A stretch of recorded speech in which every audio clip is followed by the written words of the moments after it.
Where do people turn when they have lost everything? When a cruel catastrophe has taken everything they loved and cared about in life? Where do they turn when they're in despair? Oh, they party rock! It's showtime, folks. It feels good. It's cool. We're brilliant broadcasters. I'm thrilled. I'm excited. I'm ecstatic. Very respectful. Very nice. There is some shenanigans going on. And it just feels right. They're like two puzzles. We want perfect questions. We want some laughs. Some thoughts being provoked and thrown back and forth. I don't like flaky. I like cakey. I want to hug a cute dog. How fake was that? The name of this radio show should be The Happy Idiot and the Sullen Douche. Two total dorks. Am I listening to a radio show? Two DJs and a tranny lover. That's what this program is about, mister. Only creeps listen to this program. Yo, boys, what's happening, man? Turn your fucking radio down! Anyone around here ever smell my ass? It's lovely. Anthony. Come on, we're going to tell you how to get chicks. James. I'm Jim Norton, and I'm a horribly boring person. We just kind of laugh at him. He's getting better, but we got to break him in still. He's a candidate for killing his wife if he gets married. I love E-rockin' with a console at top. Snapple and mayo, your dumps must be lovely. And featuring... Hurricane Ben! Martini Steve! I think there's a degree of mental illness with everybody on the show. Ramon. Eric's breath smells like the diaper of a cancer patient. Can I say for the record that this program sucks a fat dick? I got a few ideas that could get us fired. Please use them. Please use them. But enough of this palaver. Let's get the show on the road.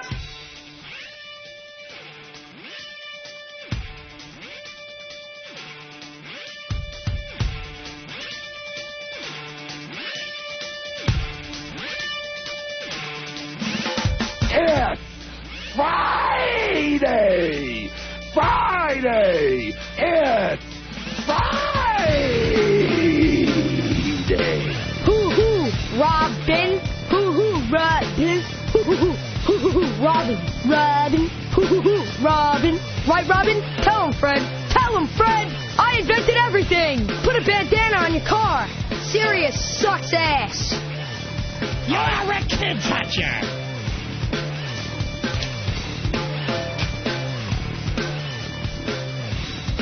Good morning and welcome to the program. This is a virus spreading across America thanks to XM satellite radio. It's a very strange day, I gotta tell you, right off the bat. Right off the bat. Patrice O'Neill in studio. Good morning, everyone. Good morning. And I am Opie.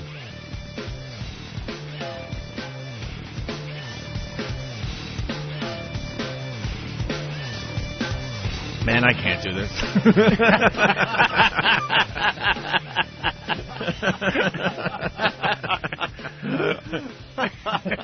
I was going to dig deep into my acting chops. Oh, man. You just I can't fucking do it. You sell out. You should have just gone with it, man.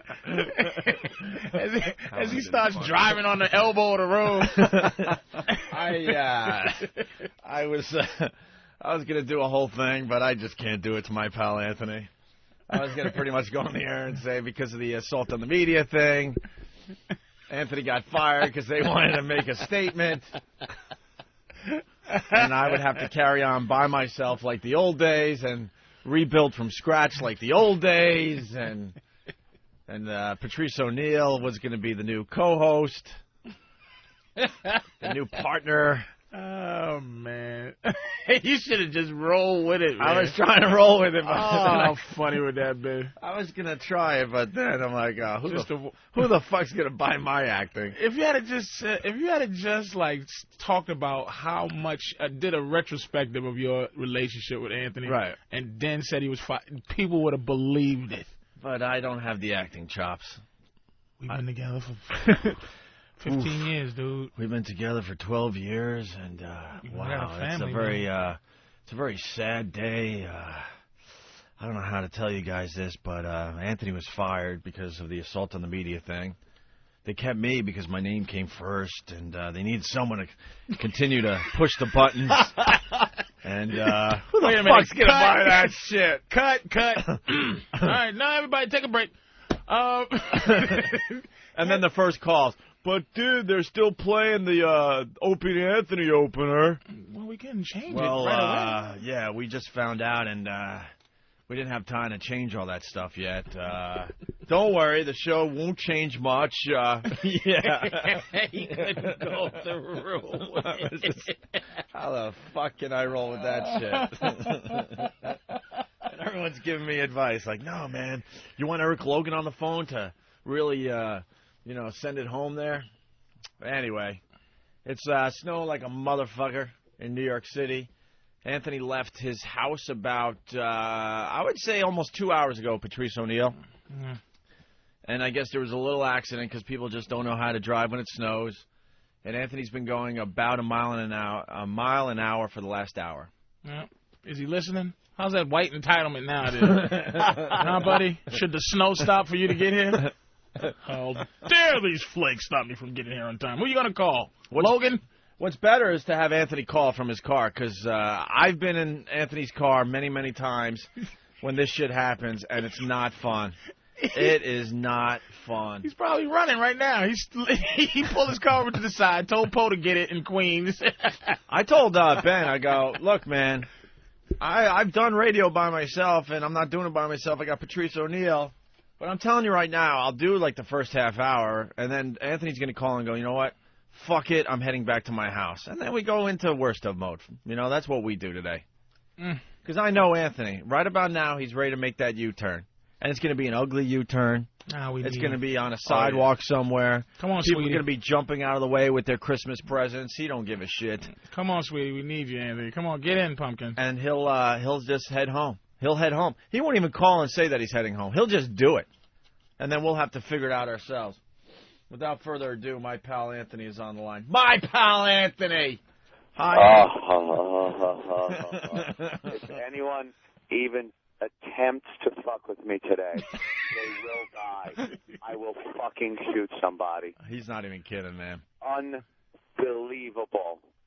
Some fuck, I can only pray that they are dead on the side of the road, decided to drive like a fucking idiot, I guess, and careen into somebody during my commute. And you're not even up to the accident site? No, I passed that. I finally just got through the Midtown punt, and I'm on 3rd Avenue, which at this hour just moves so smoothly. It's just like it is at 5:30 in the morning when I left an hour and 40 fucking minutes ago for the 20-minute drive to get into work today. Told you. Oh, man. How bad was the accident site? It was one of those somebody slid, hit the wall, they blocked the lane, and of course people don't know how to deal with it. They freak out because it's snowing and there was an accident. And they don't know how to merge. They don't know how to do anything. So everyone sits there at a dead stop, and you just wish like the whole fucking expressway would burst into flames. So I could just watch people fry in their car. I am disgusted.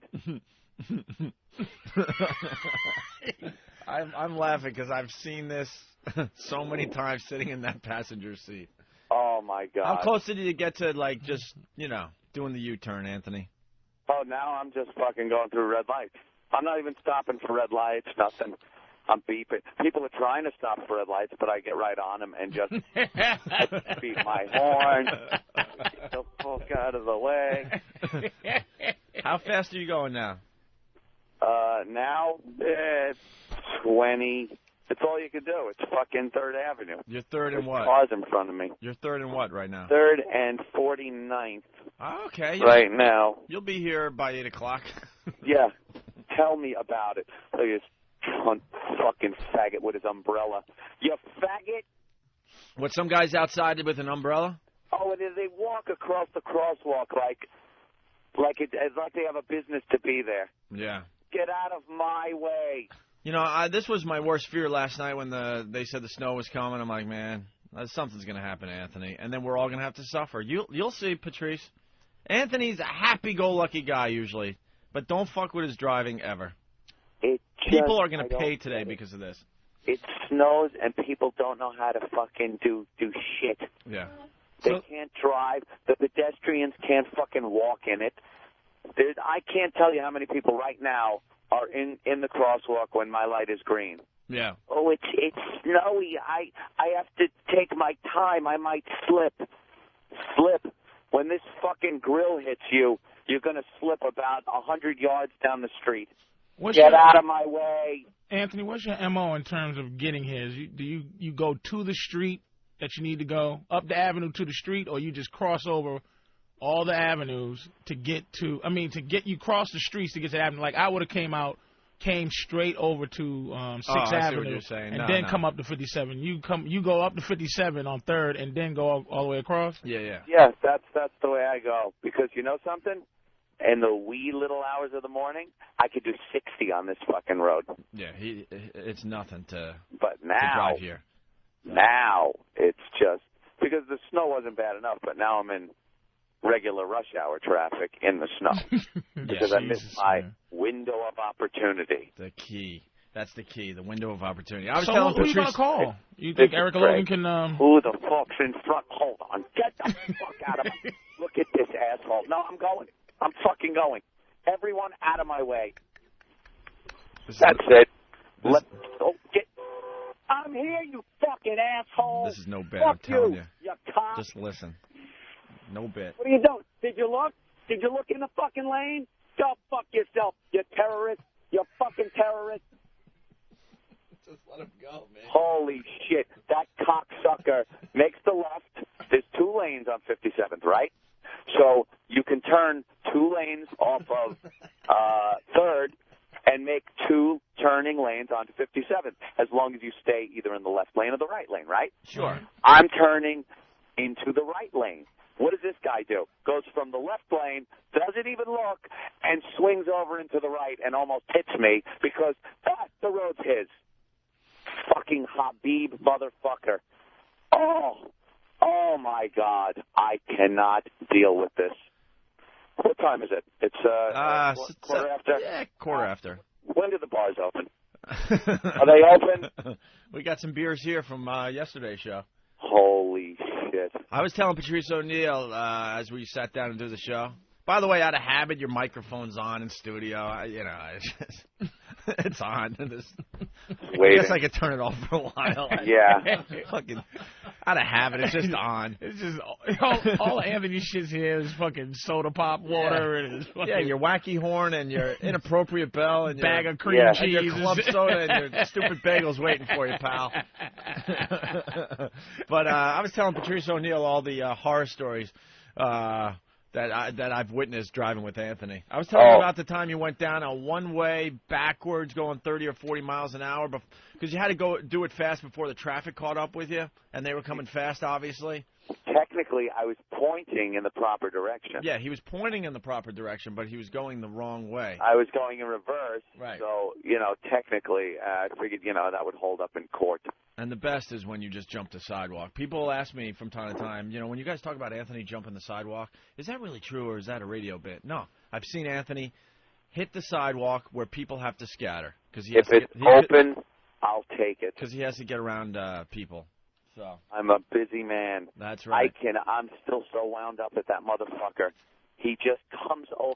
How do you make the turn and then just not look and sweep right over into the right lane?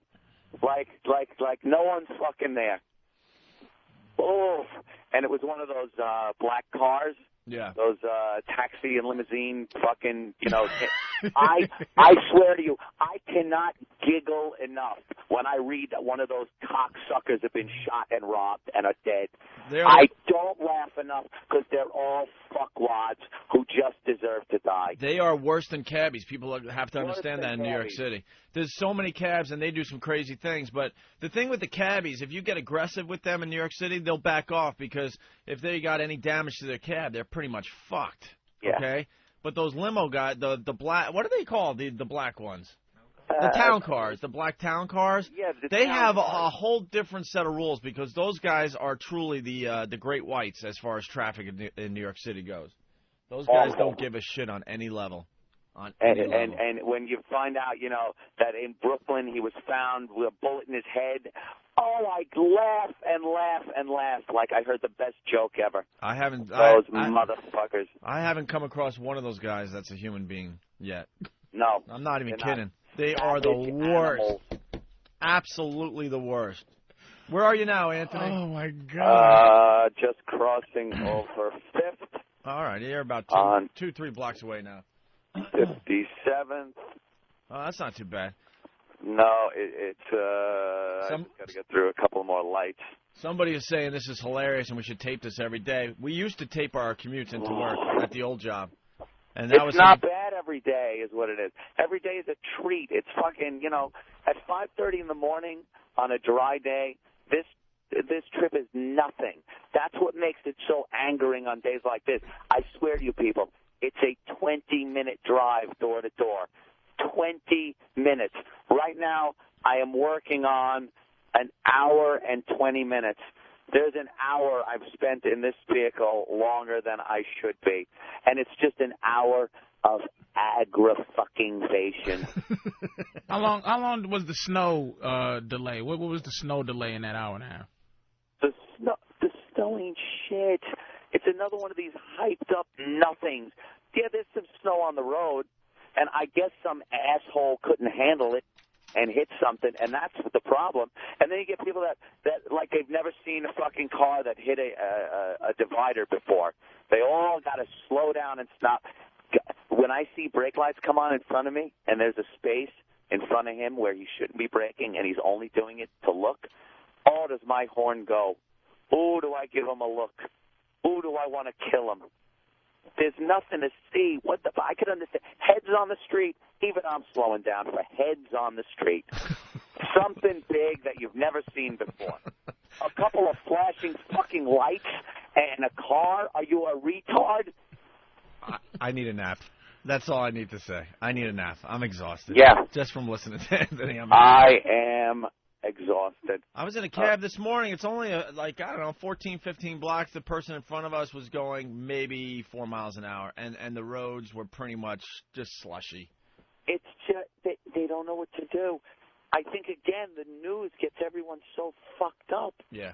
Those streets, let's now go to Long Island, where, oh, my goodness, the driving is so treacherous. And, no, it isn't. So then people hear this and think it is.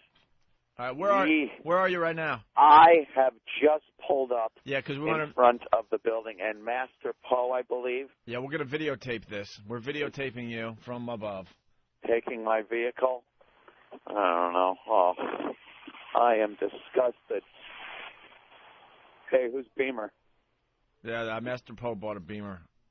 He did? On his salary. I don't know what the fuck he's doing when he's Is that out his here. truck? Yeah. The keys are in it. Don't let anyone steal it. He said it's a friend's truck. All right. Anthony has made it to work. He's downstairs. Yes. Yeah, it's running, so have fun there before some goddamn person of color steals it. The trees. Oh, that's a beautiful thing. That's what it takes for the real Anthony to come out. Oh, he doesn't have his racist filter on now. Dirty racist. He doesn't have his racist filter on. Good morning, Opie. Good morning, nigger. Right. Do you think it's ever a white guy that is taking my Escalade? Do you think it's ever going to be a white guy? It's always a white guy. That's who owns the chop shop, you son of a bitch. It absolutely is not. I'm so happy people get to see the real Anthony now. The real Anthony. Oh, yeah. He's so raged. He doesn't give a shit. He ain't filtering his himself bloodshot right now. bunny eyes. Look at him coming red and angry. You're not even going to be cute today. I am livid. I am what they call livid. Well, now it's time to sign in. Make sure you sign in there. You know something? The guy at the front desk actually just gave me the wave. Really? Gave me the wave, allowed me to just go right through. I didn't even have to sign in today. Jimmy Norton would have had to sign in. Oh, yes. And he'd have been very angry. Hi, Steve. Hi, Ben. Very good. Where are you? These cocksuckers. What do you think? I'm right outside. San, hey, go fuck yourself. Wait, how'd you get up in the elevator with the phone, bro? Because it's good cell phone service. I'm a piece of shit. I called you 3 times. My phone is at home. Hi, everybody. Hi. I'm on the air. all sweaty. I am so fucking pissed. Look, he dressed all nice, too. He needs to change his clothes already. He had on his Friday casuals. He's all sweaty with his... He's got his... my jacket off. Look at he's all layered up with a hoodie, a dress shirt, a nice... homeless guy jacket. A nice T-shirt underneath. Oh, God. That fucking Arab son of a bitch. Oh, man, did he get me. Did he get me pissed. I think it took you almost 2 hours. Don't you leave around 5:30? Yep. Just under 2 hours to get in. 2 hours. For a 20-minute drive. I tried calling, I called Steve, and when I was talking to him, he goes, well, how you doing? How far are you now? I go, Steve, the entire time I've been on the phone with you, I have not budged. I put the car in park. I actually got to a point where I had to put it in park, and then you're just sitting there. You look at the guy next to you. Yeah, yep. Let's share this moment. You nod. You go, what are you going to do? Holy shit. Oh, my God. Take a deep breath. It's snowing in New York City today. Yeah, in case you didn't know, a little bit of snow out there. Yeah. 1010 Winds has it as, Armageddon out there. And then I love when they tell you, and traffic between Queens and Manhattan moving quite smoothly, except for the 2-hour delay that Anthony is in. All right. They love it. Let's check the death count from the killer storm bearing down on us like a shotgun full of snow. Well, Kent, as of now, the death count is 0, but it is ready to shoot right up. Oh, my God. Damn you, snow! Exactly. Damn you, snow. All right. You know what? We can do a little quick break here. Yeah? So you can take a... So I could actually settle in? A little bite. Thumb through the papers and eat something? Derek, find something we can play, something a little long. Not too crazy. Not too crazy. Like a 5, 6, 7 minute break, whatever. Let Anthony get some club soda. Sons of bitches. We can play Holy Shit, It's Christmas by Red Peters. Yeah. An old favorite. We'll play this. Anthony has made it into work. Patrice O'Neill is here. We got lots to do today. We got Big A coming in with Lewis, the Tourette's comic. Gavin said he might come to our... Who? Gavin. Big English Gavin. Oh, really? Yeah. Where's Gavin's audio? Yeah, do we still have that? Because we got a bunch of new listeners since Gavin came in, and he gave us something that was just priceless. Did you hear what he gave us? At my house, he brought it. His boy getting popped in his butt cheeks. Yeah, man. This guy Gavin is what, like 6'5". He's built like... Gavin looks like somebody that could beat up everybody. Pretty much everybody, right? Yeah, he's one of those dudes. Him and his friend, like, I don't know, hired a hooker or something. Nah, they just had a chick? threesome, man. He just gets girls. It's just some chick they met. Oh, they just all met was her? in there, and he just was taped. He thinks sex is funny. Like, he's not an evil sex guy. Guy's like, oh, mate, this is hilarious, mate. Oh, I'm getting a blowjob, mate. Oh, this is funny, mate. Look at my balls, mate, in the mouth, mate. Yeah, that's true. Not many people out there find sex funny. He does find sex funny. He's not like, he's not evil at all. He's like, hold on. But he taped his buddy getting it up the ass from this chick who had a strap on. And he thought it was the funniest fucking thing ever. He thinks it's hilarious. And the noises that come out of his friend is just horrific. It's not hilarious when you're there. Apparently he's never done it before. And he's just for the first time taking it up the ass. Yeah. And, yeah, the English guy, he's just laughing his ass off during the whole thing. He was showing us. He's going, look at this. He just finds it. Yeah. It's not funny if you're there. I'm like, what the fuck? No. But he's just like, right in his bum. His bum. Yeah, this will get Anthony happy again. Oh, yeah. Right after the break, I promise we'll do this. Because Eric just ran to find it. It's in our archives. It's not laying around right now. All right? So we'll play this. We'll do a little break. We'll come back with that.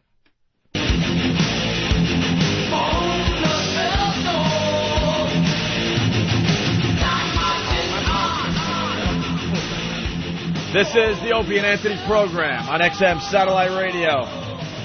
The pioneers of satellite radio. Hoo-hoo. Hoo-hoo. Tell them, Fred. Hoo-hoo. Someone looking a bit nervous on TV lately. Looks like he's not believing in what he's about to do. A little bit. A little bit. You got to see the banner hanging off Madison Square Garden, Anthony. I went down there yesterday. Unfucking-believable. Yeah. I want to thank XM Satellite Radio for believing in us enough to get a massive, almost 7-story Opie and Anthony banner hanging from Madison Square Garden. Yeah, I got to go see that thing. As a kid growing up on Long Island, come on, please. I would have never thought that one day I would be staring at my fucking head. That's a big fucking head. Look at the size of that. It's big as your fucking head. Our heads are bigger than this room. Really? It's massive, man. No way around it. It is massive, and there's pictures up on opieandanthony.com. Just want to thank XM Satellite Radio because we're a pretty honest show, as honest as you could get. And we bitched and complained and killed them as far as the marketing of this program goes. For about a year. About a year, and they've come around. Today on the back page of the New York Post, another Opie and Anthony advertisement for XM Satellite Radio. Pretty huge. Right on the back page, the sports page. You know, the last panel, the bottom panel, it's pretty big. Nice placement. So we got that going on today. We got the huge banner hanging off Madison Square Garden. Billboards all over the place now. New York's favorite radio duo is back, along with Jim Norton. That's right. Exclusively Jimmy. on XM Satellite Radio. That's right. It's the best and most outrageous comedy show on radio. Listen daily on High Voltage XM Channel 202. Yeah, we're doing just fine. That's it. We're doing delicious. just fine. I have no idea what's in the papers. There's not much. I mean, you got the plane that skidded off the runway in Chicago there. Oops. Yeah, but usually I go, yes, Opie. And that plane was coming from blah, blah, blah, and it skid because of this, and this many people were injured or killed. I have no info. It just slid on the snow and unfortunately hit a car. I heard a 6-year-old child died. Okay, that's what I heard in between weather. Yeah, it's a sad little scene up there in Chicago today. I guess it skidded right into traffic. Can you imagine driving and all of a sudden you're like, what? What the fuck? If your runway goes into a street like that, perhaps you should make sure it's very plowed and salted or whatever they do, because from one of the passengers, I guess I did hear a couple of things. Well, one of the passengers said that when it landed, it touched down and he felt no slowing down. Like usually, you know, you get kind of pushed forward a little bit. Yeah, those wing flaps open. Yeah. Said he just felt nothing. They just kept going. When I fly, that's the worst feeling. When we finally land, just waiting for that moment when you know the plane is officially slowing down. The brakes come on. And then you're like, okay. The moment of arrogance. Yeah. Yeah. You hold my phone out. No more nervous. What? You hold your breath and wait for the motion to start slowing down. You could start getting annoyed at people again. Right. Like when you're up there, you're like, this I better be nice. I'll be nice. You need any help getting up there? Yeah, what do you need? I help you get that thing out there. The second it's like, you slow down. This motherfucker is just toying too long with this overhead shit. I gotta get out of here. How much longer are you gonna take, asshole? Please don't unbuckle your seatbelts until it's completely Click. stopped. Fuck you, bitch. And take your seatbelt extension. I'm on the phone. And I'm already making phone calls. Shut up. That's it. Open the door. Look what I do now. Ain't that the kind of luck, though? You get hit by a plane on the ground that makes you, like, start rethinking God. Like, that's that kind of, well, that's one of those sucks to be you. We do this on the show. There's a couple of categories that we still haven't really defined. Sucks to be you and unlucky lottery. Unlucky lottery. But I know them when I see them, but it's very hard to describe the difference. There's a sucks to be you, and that's just when something bad happens. I think getting hit by a plane skidding off the runway sucks to be you. It's kind of an unlucky lottery. That doesn't happen a lot. That just doesn't happen, man.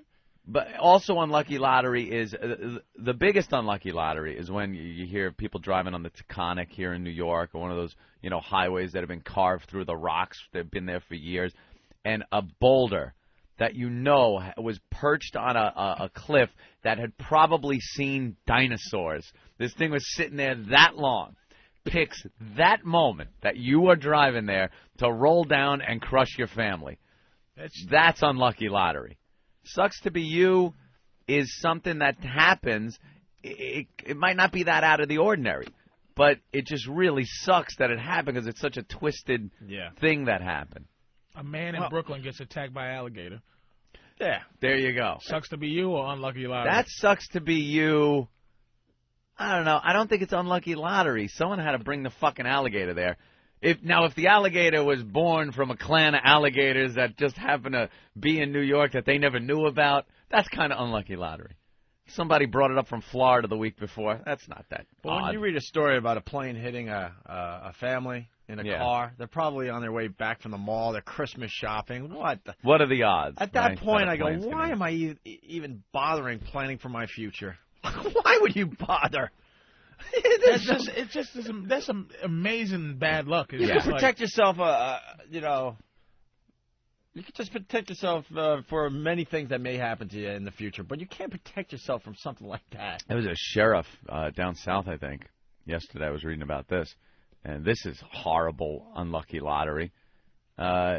He finds out that one of his sons, he's got 2 sons, one of his sons is killed in a car wreck.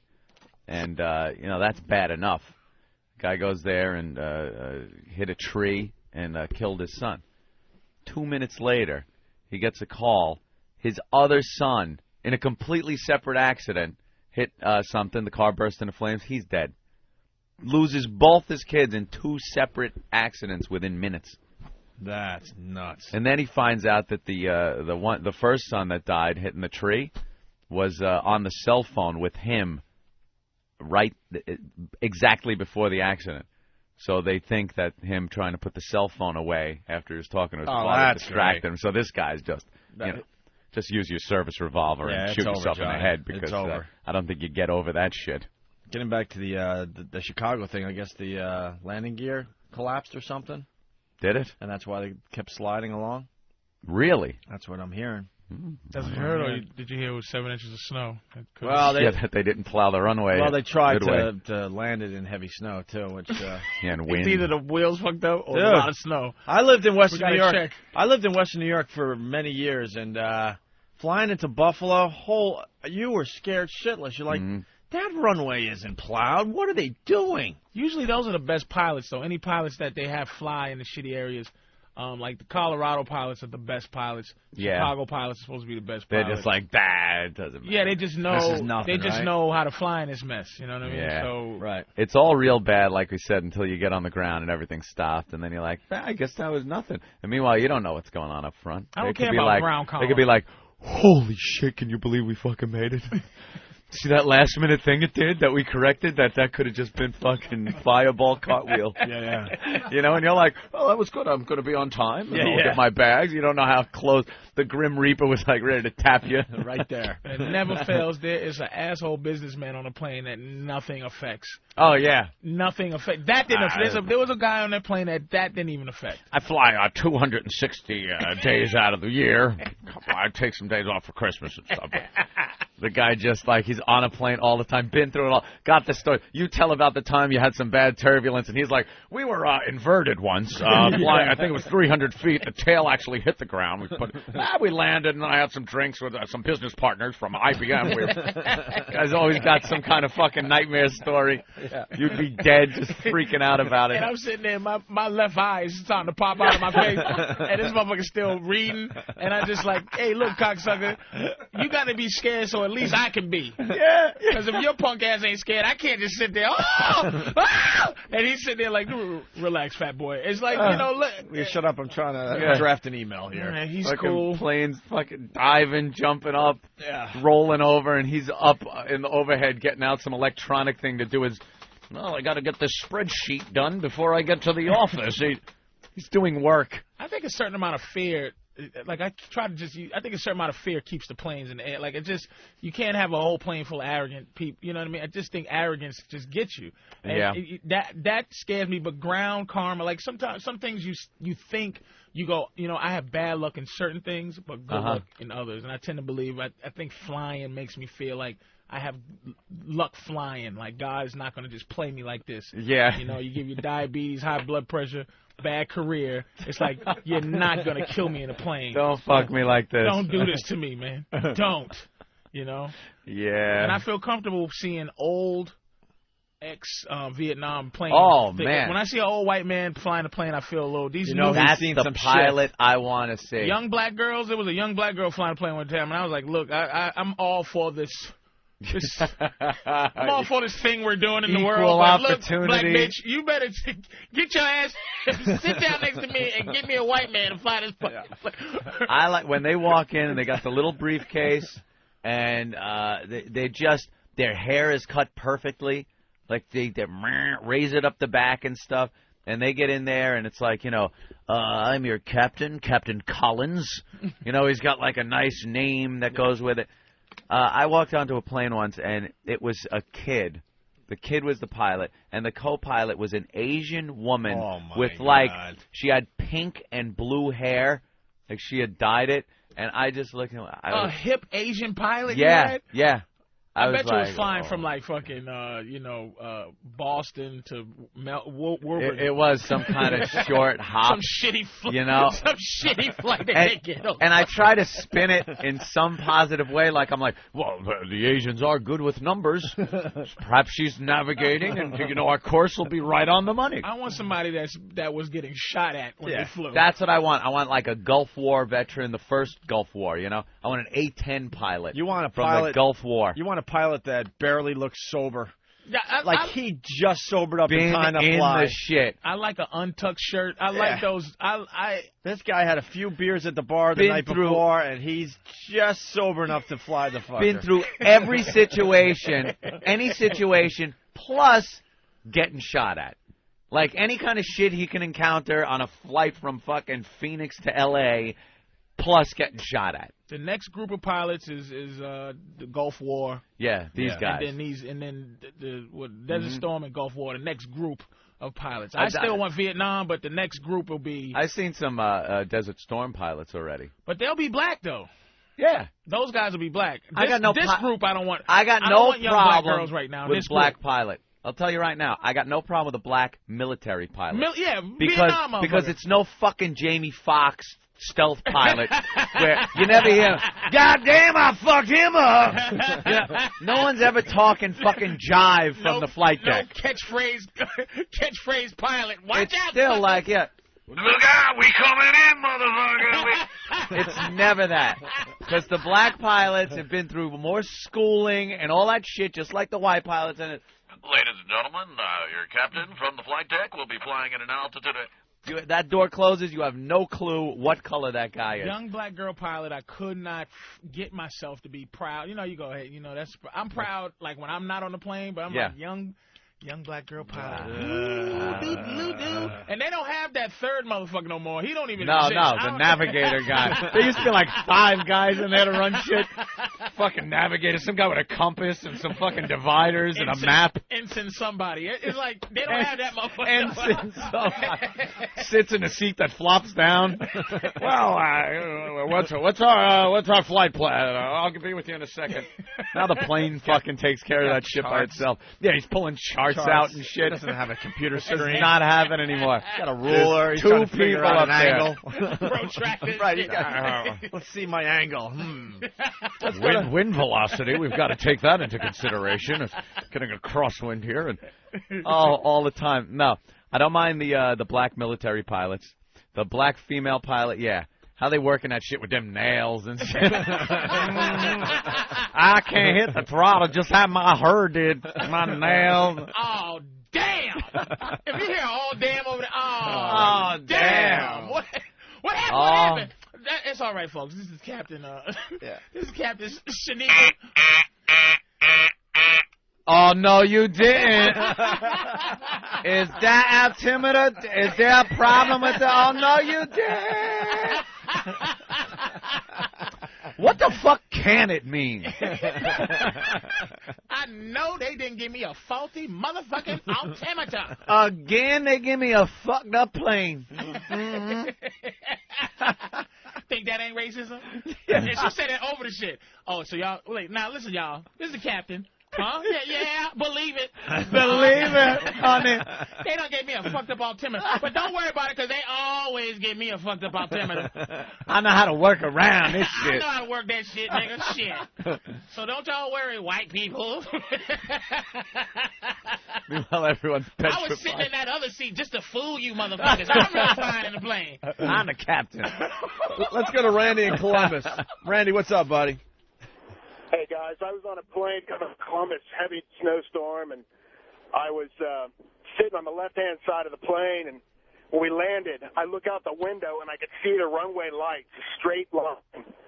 And as soon as we hit, and I see the runway, the captain, the right engine, straightens us out. I had a big lump in my get off the plane. I went straight to the bathroom, man. I had everybody scared. Had to take a dump. Wait, what happened? Yeah. It just started skidding along?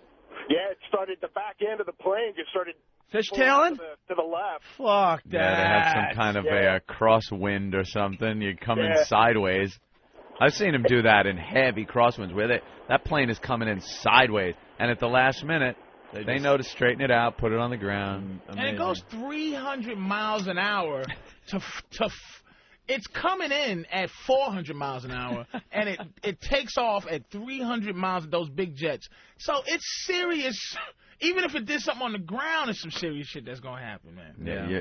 You don't realize how fast you're going in something that big. It's amazing, dude. Let's go to Chris in New York. Chris? Hey, how you guys doing? Good, Chris. Hey, listen, last year I was going down to Mexico out of Kennedy. We took off. We're out over the ocean. As the plane's going up through the clouds, you hear bang, bang, bang, and then the throttles start screwing around. Right down to idle, full throttle, back to idle. Turns off, the captain flew through a flock of geese. They put it back on the runway. As you're coming in, the fire department's all over the place. They land the plane. As you're going up the jetway, you look, you see these huge holes in the leading edge of the wing. The scariest damn ride I ever had. Geese, huh? Fucking birds getting in the way of our planes. Kennedy has a lot of shit. Oh, Kennedy Airport, a lot of bad plane shits happened to Kennedy. They had that one from Queens right after 9/11. Oh, yeah, the TWA 800 took off from Kennedy. The one from Paris. Remember the motherfucker that they still think was shot down by rockets? Yeah. People that are going to Paris, it just exploded the TWA over. 800. They got a few things bad happen out of Kennedy, man. A lot of planes flying out of there. Yeah. And they got that bird sanctuary right next to it. That's great. A bird sanctuary near an airport with flocks of birds that you can't just get off the ground. Will Smith, someone's pointing out when he goes, now that's what I call flying. There ain't no fucking pilot talking like that. In, what was that, Independence Day? Yeah. Where he's the pilot? And when I land, I'm going to punch an alien in his face. Yeah.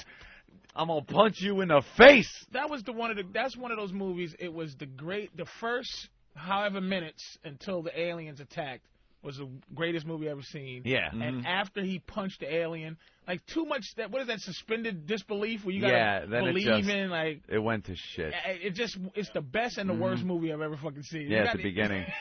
It's got the Full Metal Jacket syndrome. Yeah. The beginning of it is great, and then it turns to shit. Listen to this one. Danimal, it looks like, from New York? Yeah, Danimal from New York. Hey, guys. What's up? Absolutely. The only reason I have XM, first of all, is because of you guys. Thank you. I'm very glad that I get to keep my radio. I appreciate it. It was a scary week. Believe me on that one. Oh, I'm sure it was. It was for me, too. Cool. Listen, I was on Final Approach coming into Atlanta. We had just passed under 10,000 feet, tray tables locked and all that crap. And all of a sudden, we had this big thud off the left side of the plane. And a bird they presume, got into the turbine, but it was a big bird of the left jet, and the cockpit mic got left open, and the whole plane heard was. All those little sounds that come out of the cockpit. Oh, scared the shit out of everybody. And then it was. That's not a car alarm going off. Pull up. Pull up. That's the one you never want to hear. Pull up. Pull up. Pull up. Terrain warning. Terrain warning. Terrain warning. That's the shit you don't want to hear ever. And then it was followed by flight attendants be seated immediately, brace, brace, brace, and it was like everyone, what the fuck do we do? Was you in tears? Like, do you? How cool can you stay? I wasn't How cool. cool I can you fucking stay? breathe. If you make it through, how much of a dick do you feel like afterwards? If you're losing your mind and then you walk out and people look at, there's the guy that was just, oh my Lord! I always always at the airport when I sit there, I always try to pretend, you pretend shit. So, pretend we're in danger, so just to get in my mind, just to say that I'm, like, pretend smoking an air cigarette, and I'm looking at somebody, like, giving a wink, like, I calm everybody down, like, don't you worry about it. We'll be fine. Don't you worry about that. Yeah. Don't worry about that. You all right? You're the cool guy before there's a problem. I try. Right. I try to be like you had those. Like I had a 9/11 like delusion. That I figured it all out. I think we all have. Right after, especially the first time you flew after 9/11. You were the guy that was going to save everyone. You were the motherfucker that was going to be sitting there, and the terrorists would get up, and you're taking them out. Taking their box cutters and slashing them. And not dying. Landing the plane. Oh, land that fuck. He takes out the pilots. You jump in the cockpit. Kennedy, we got a problem here, but I'm at the controls now. I'm going to need a vector for landing. I'm going to pick runway 90, I guess. And, just bring me talk me in. I pretty much got this shit down. You don't have to worry about it. And fucking John Malkovich is landing his... Fighting them off as you're landing the plane. If you look to your left... Remember how Allah, and you're like punching them as you're adjusting the throttles. And remember how quiet and serious everybody was the first time you flew after 9/11? Oh yeah, it was kind of like the scene from Jaws when everyone had to go swimming. Yeah, get in the water now. Get in the water. You had that same feeling, like, oh man, do I really have to fly? Do I have to? And everyone just sat there, knees together, hands on your legs. Yeah. Everyone was serious. all courteous. You almost raised your hand to go to the bathroom. Yeah. I still, to this day, feel all odd, like I got to do something to assure the people in the cabin that I'm all right walking toward the cockpit, because the bathroom's up there. So I get up. I I crack a little joke to my girlfriend, because like a terrorist ready to ram into the cockpit, he's not going to be joking with his chick. And then I get up, I smile and nod to the flight attendant. You asshole! You're using your girl as comic relief to calm everybody. I don't want everyone to look and go, I think that guy might, it kind of looks like he could be running for the cockpit there. I've seen his type. All right, baby, fake laugh, because I'm going to tickle you. Yeah. So just fake laugh so just everybody laugh so everyone's comfy. Go to the bathroom. I don't even like looking at the door. Like, it makes me suspicious. I look at the bathroom door, and then you glance over at the cockpit door, and you're like, oh my God, what am I doing? Think people are going like, yeah, what's he looking at? Yeah, exactly. Do you ever pretend you're the terrorist? Like, in your mind, you walking through the airport, and you just go, all right, if I was going to do something fucked up, could I do it? You always plan those little things out in your head. You go, if I was, what would I do? What would and my first move I look be? around and go, they checked me off for security and stuff, but I could grab a piece of that garbage pail that's sharp, If you take the 3 prongs off the fork. The fucking fork. 3 prongs off the fork is some dangerous shit going on up in this bitch. Yeah. In first class, they give you a metal knife. Serrated. You can serrate a motherfucker badly. I'll serrate the shit out of him. Leave it to the black man to tell us how to make homemade weapons. But, you're making a shank out of a fucking... Let me serrate you, nigga. Let me show you the weapons I can make. If you melt a cigarette filter and stomp it with your boot heel, that motherfucker's sharp like a razor. You can choke a nigga with the smoke detector wire. Strangle somebody. That smoke detector wire is There's long. enough wire coming out of that thing, sure. Let's go to Nick in Staten Island. Nick? Well, good morning, guys. Nice to hear you guys again.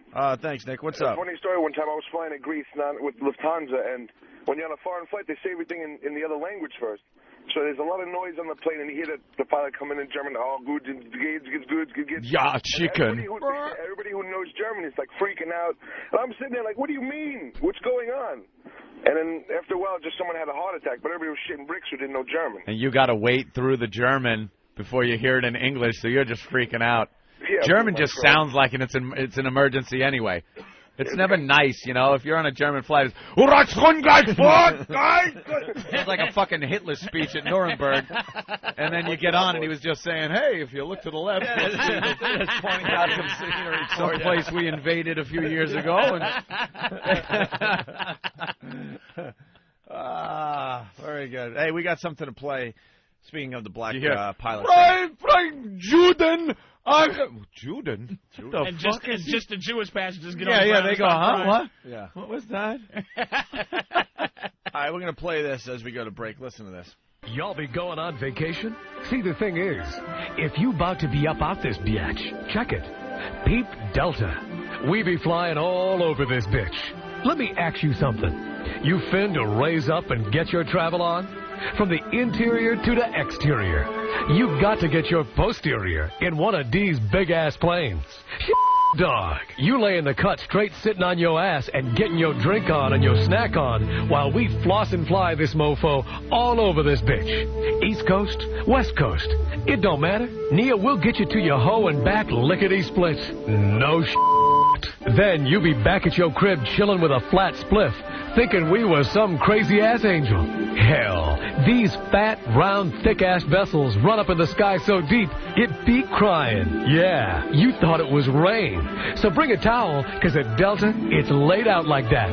Call one of these fly-ass Delta coochies, and make all them punk-ass co-workers of yours catch the vapors as you be off and up out. You going? We fly you there. You been? We done already flew up in there. We got you covered like a Jimmy hat. At Delta, we loves us some flying, and it be shown like a motherfucker.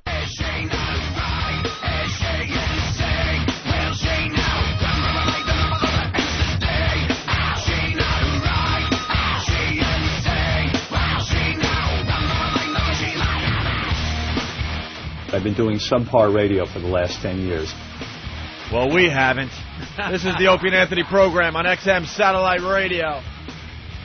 We didn't call it in for the last 10 years. And we had to deal with the same fucking rules as everyone else. That's right. We made our names in the last 10 years. No excuses. I've been doing subpar radio for the last 10 years. Wow. And you will continue to do subpar radio. You don't have the passion or the edge anymore. No hunger there. Absolutely. Patrice O'Neill in studio. How you doing? We're having a pretty good time. If there's any trouble in paradise over there? I'm hearing things. I'm hearing things, too. I'm hearing things from pretty reliable sources. We're hearing things. Hearing things. That's too bad. Could be trouble in paradise. We're hearing things. Anyway, we got a bunch of things that we have to do. Oh, before we move on from the airplane thing, that was you asked what was in the news, and we went off on a half-hour tangent. Yeah, that was a biggie. Chris from New Jersey. Hey, what's going on, guys? Hey, man. Travis, you can clear the rest of them. This will be the last one we take on this. Go ahead, Chris. I'm a mechanic for the Air Force and for one of the airlines. I'm driving home from Newark right now. I have seen some of the craziest shit ever.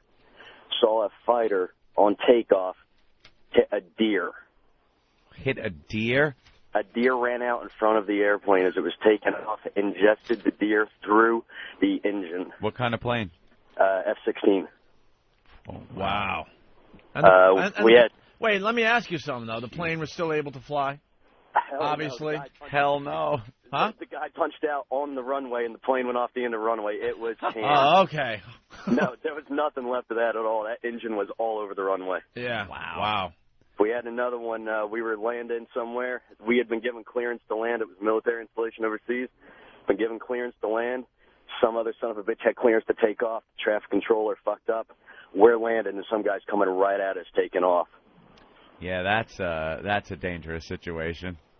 The worst part is I was in the flight deck looking out the front window, seeing the guy coming at us. Man, can you imagine? And that's all of a sudden you get that stupid bitch. They called it the bitchin' Betty. Because for some reason men respond to the woman's voice. Yeah. And she just screams, dive, dive, dive, turn right, dive. And you're only a couple thousand feet off the runway. You can only dive so far. Yeah, you can barely dive. We had a C-130 going into Puerto Rico for hurricane relief years ago. They told them that the runway lights were working. They got down there, lined up on the runway lights because the radios were out.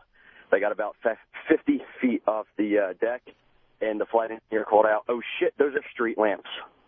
Holy crap.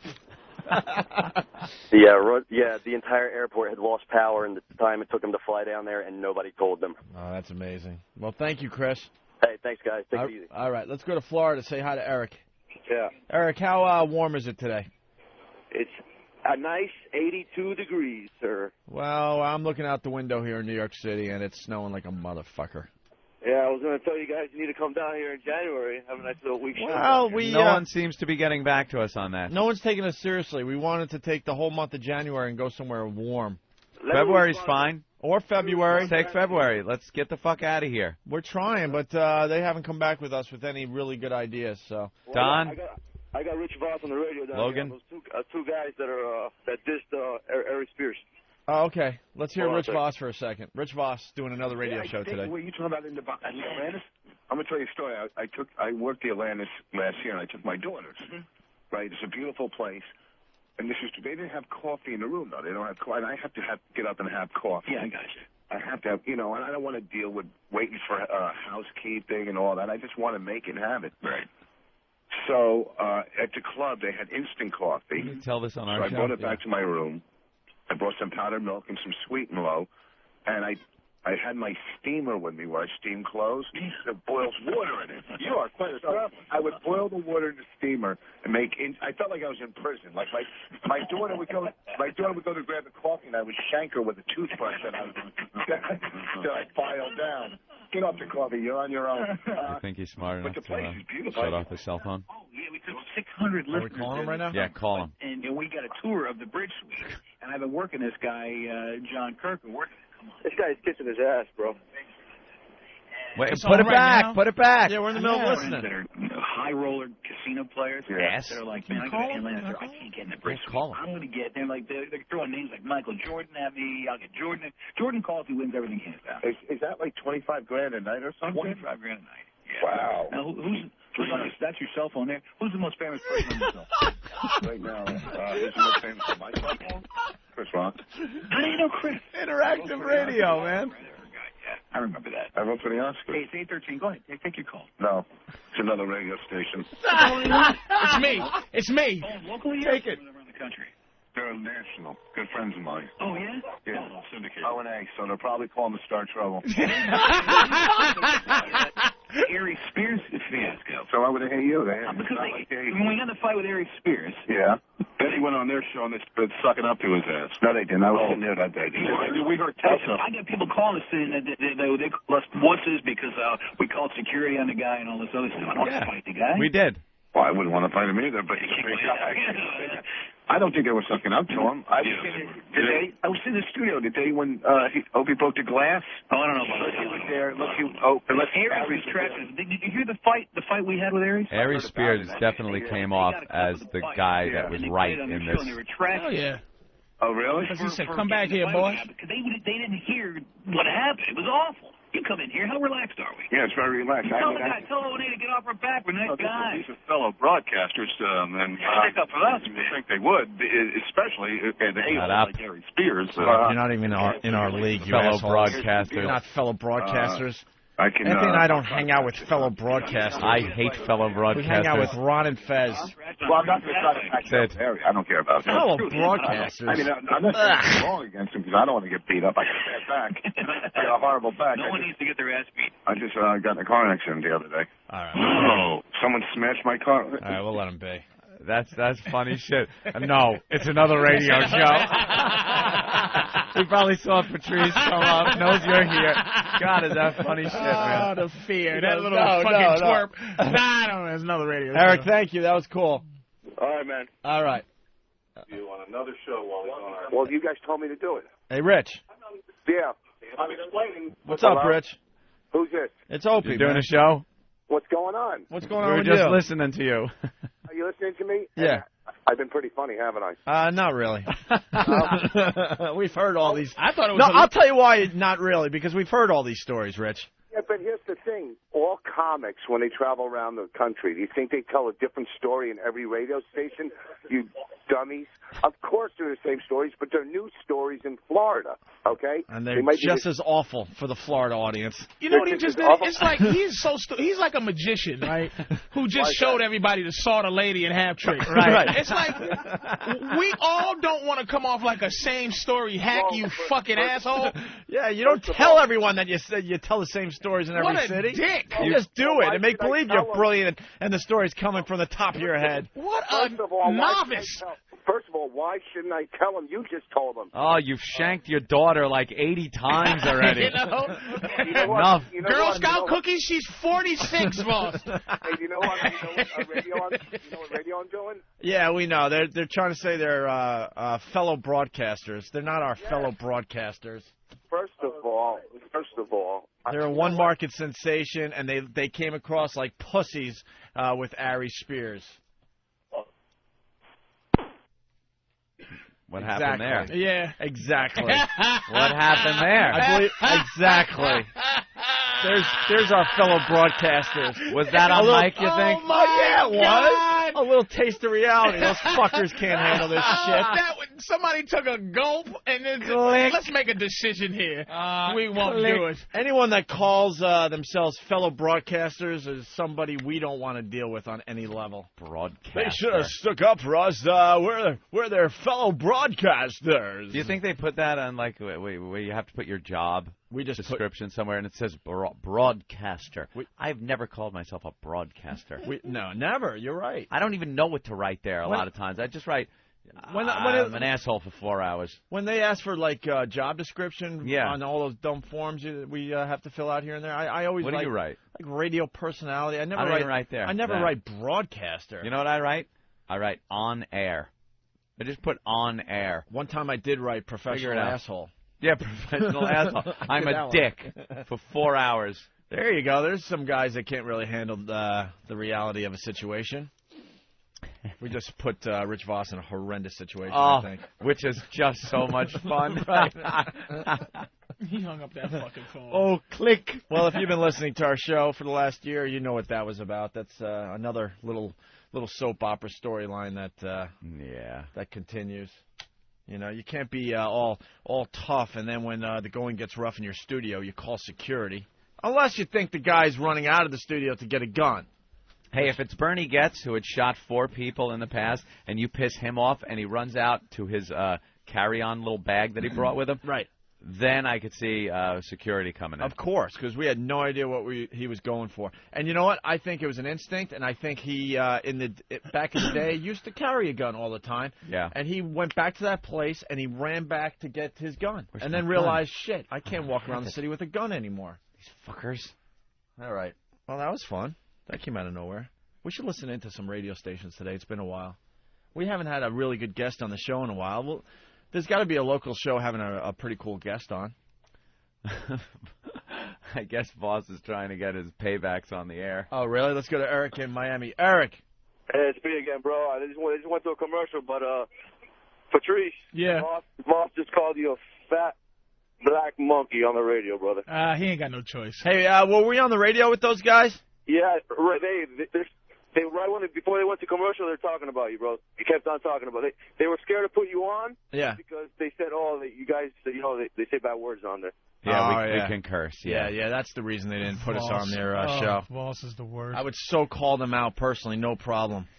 They sounded like the biggest pussies when we got that tape. And Fat Black Monkey, he called me that 16 times last week. Yeah. Voss just can't be... Can't be original. I can't believe he told the story of how, we go all over the country and say the same thing. It's the same thing on every station. What an asshole. It's like, well, Voss, you're doing this show, which is national. Yeah. So it's not like, you could go to another market. It's a national show. But Anthony, right when you guys were calling him, he's on the phone with you guys, and he's live on the radio. Okay, but you didn't get to hear us, right? You just heard Rich Voss's side of the conversation? Yeah, just Voss. That's too bad. All right. All right, guys. When Voss Thank you, Eric. pussied out and hung up on us. Oh, is that what happened? Yeah. Faggot. Okay. Hey, yesterday we had an unbelievable show. I see Big A's walking around outside the studio. He's going to do the news today with Lewis, our latest creation. Mm-hmm. Our latest find, Louis the Tourette's comic. We're going to have open auditions soon. We've been talking about this in the back office. Yeah. We need to find new people for the satellite radio show. Mm-hmm. As everyone knows that have been with us for many years, the old characters are going away fast. Yep. Frenchie, the retarded Laverne and Shirley, What? Who are they? Even Stalker Patty at this point getting a little old. Yeah. And new people taking their places. New blood. New blood is coming in. You got, No Filter Paul and Dugout Doug and Big A and the Tourette's comic and others.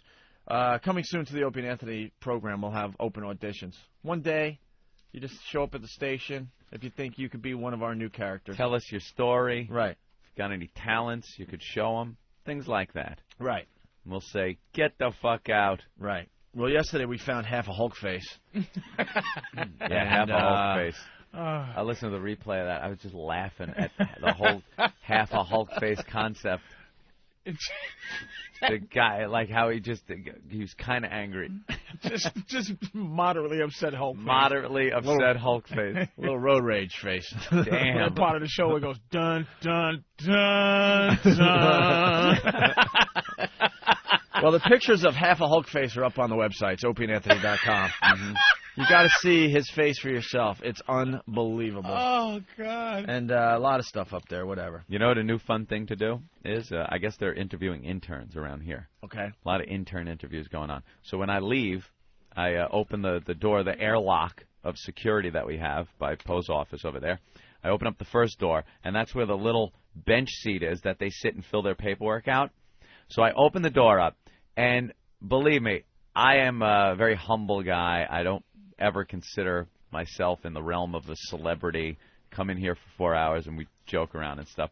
But these guys like freak out because they're fans of the show. They hear us on the air and put us up on some kind of pedestal, and we're like, and they're interns, they are potential interns, so they want this to be their career. So they look at us and see what they want to be. Right. So I fling the door open now and look at them and go, "Hey, what's up?" And they both look up and go, they lose their fucking mind. And I go, "Oh, potential interns?" to Poe. And Poe's like, yeah, these are 2 new ones. I go, "How you doing?" "Good." What are you here for? Ron and Fez, right? Ron and Fez interns? "No, your show." "Oh, really? You really want to be an intern for our show?" "Well, that's pretty cool. So, what do you do now?" "I think, dude, they can't speak. And then I just start laughing and walk out. Like in the middle of what they're saying, I just laugh and walk out, and they're left there just shaking, and they turn like completely red and can't get a word out. You got to get that on video. It's so fucking funny. I call them young go-getters. They are. The young go-getters. Some are in suits. Yeah. Some are in casual attire. You know, but But now all of them are freaking. You know, a lot of the guys that are working for us now started that way, and now they don't. Now they're all arrogant fuckers. Yeah, they don't have no respect for us Look whatsoever. at Derek's got his hand up, his chin is resting on his hand. He's just like, yeah, when's the next fucking when do I have to even do something next? By the way, the Photoshops are coming in for half a Hulk face. Look at this one. Oh, no. I can't stand it. Holy shit. They took the picture of half a Hulk face, and they made half his face green. Has somebody Go to taken the good whackbag.com. side? Huh? Has somebody taken the good side and reversed it and put it together to see what he would look like as a normal that's a good guy? idea.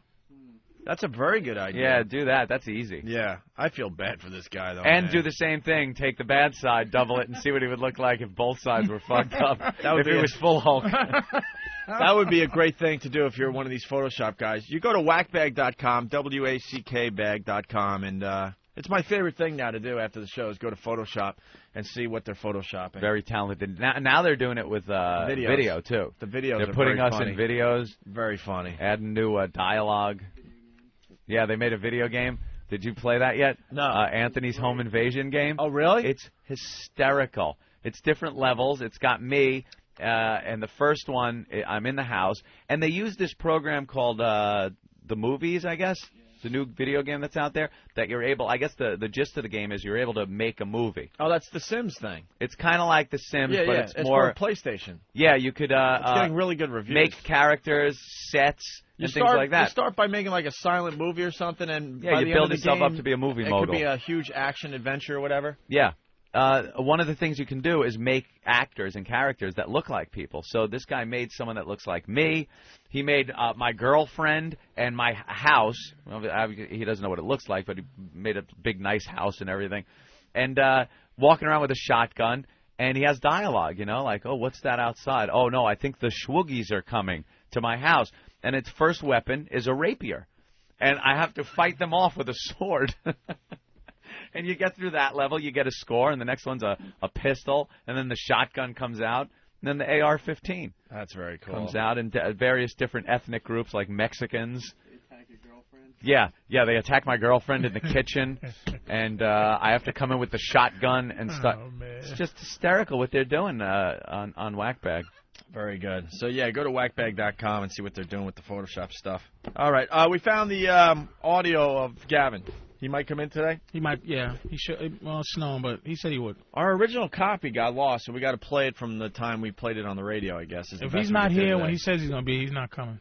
Well, I like the guy. He's very entertaining. Oh, Jesus, God. And he's a great guy to have on your side. Because and he's completely English. He is English to his goddamn toes. Oh, yeah. He's a bouncer. And hates black women. Personal security guy. If I brought him a black girl, he'd kick her right in the face. He would karate's kick her in the face.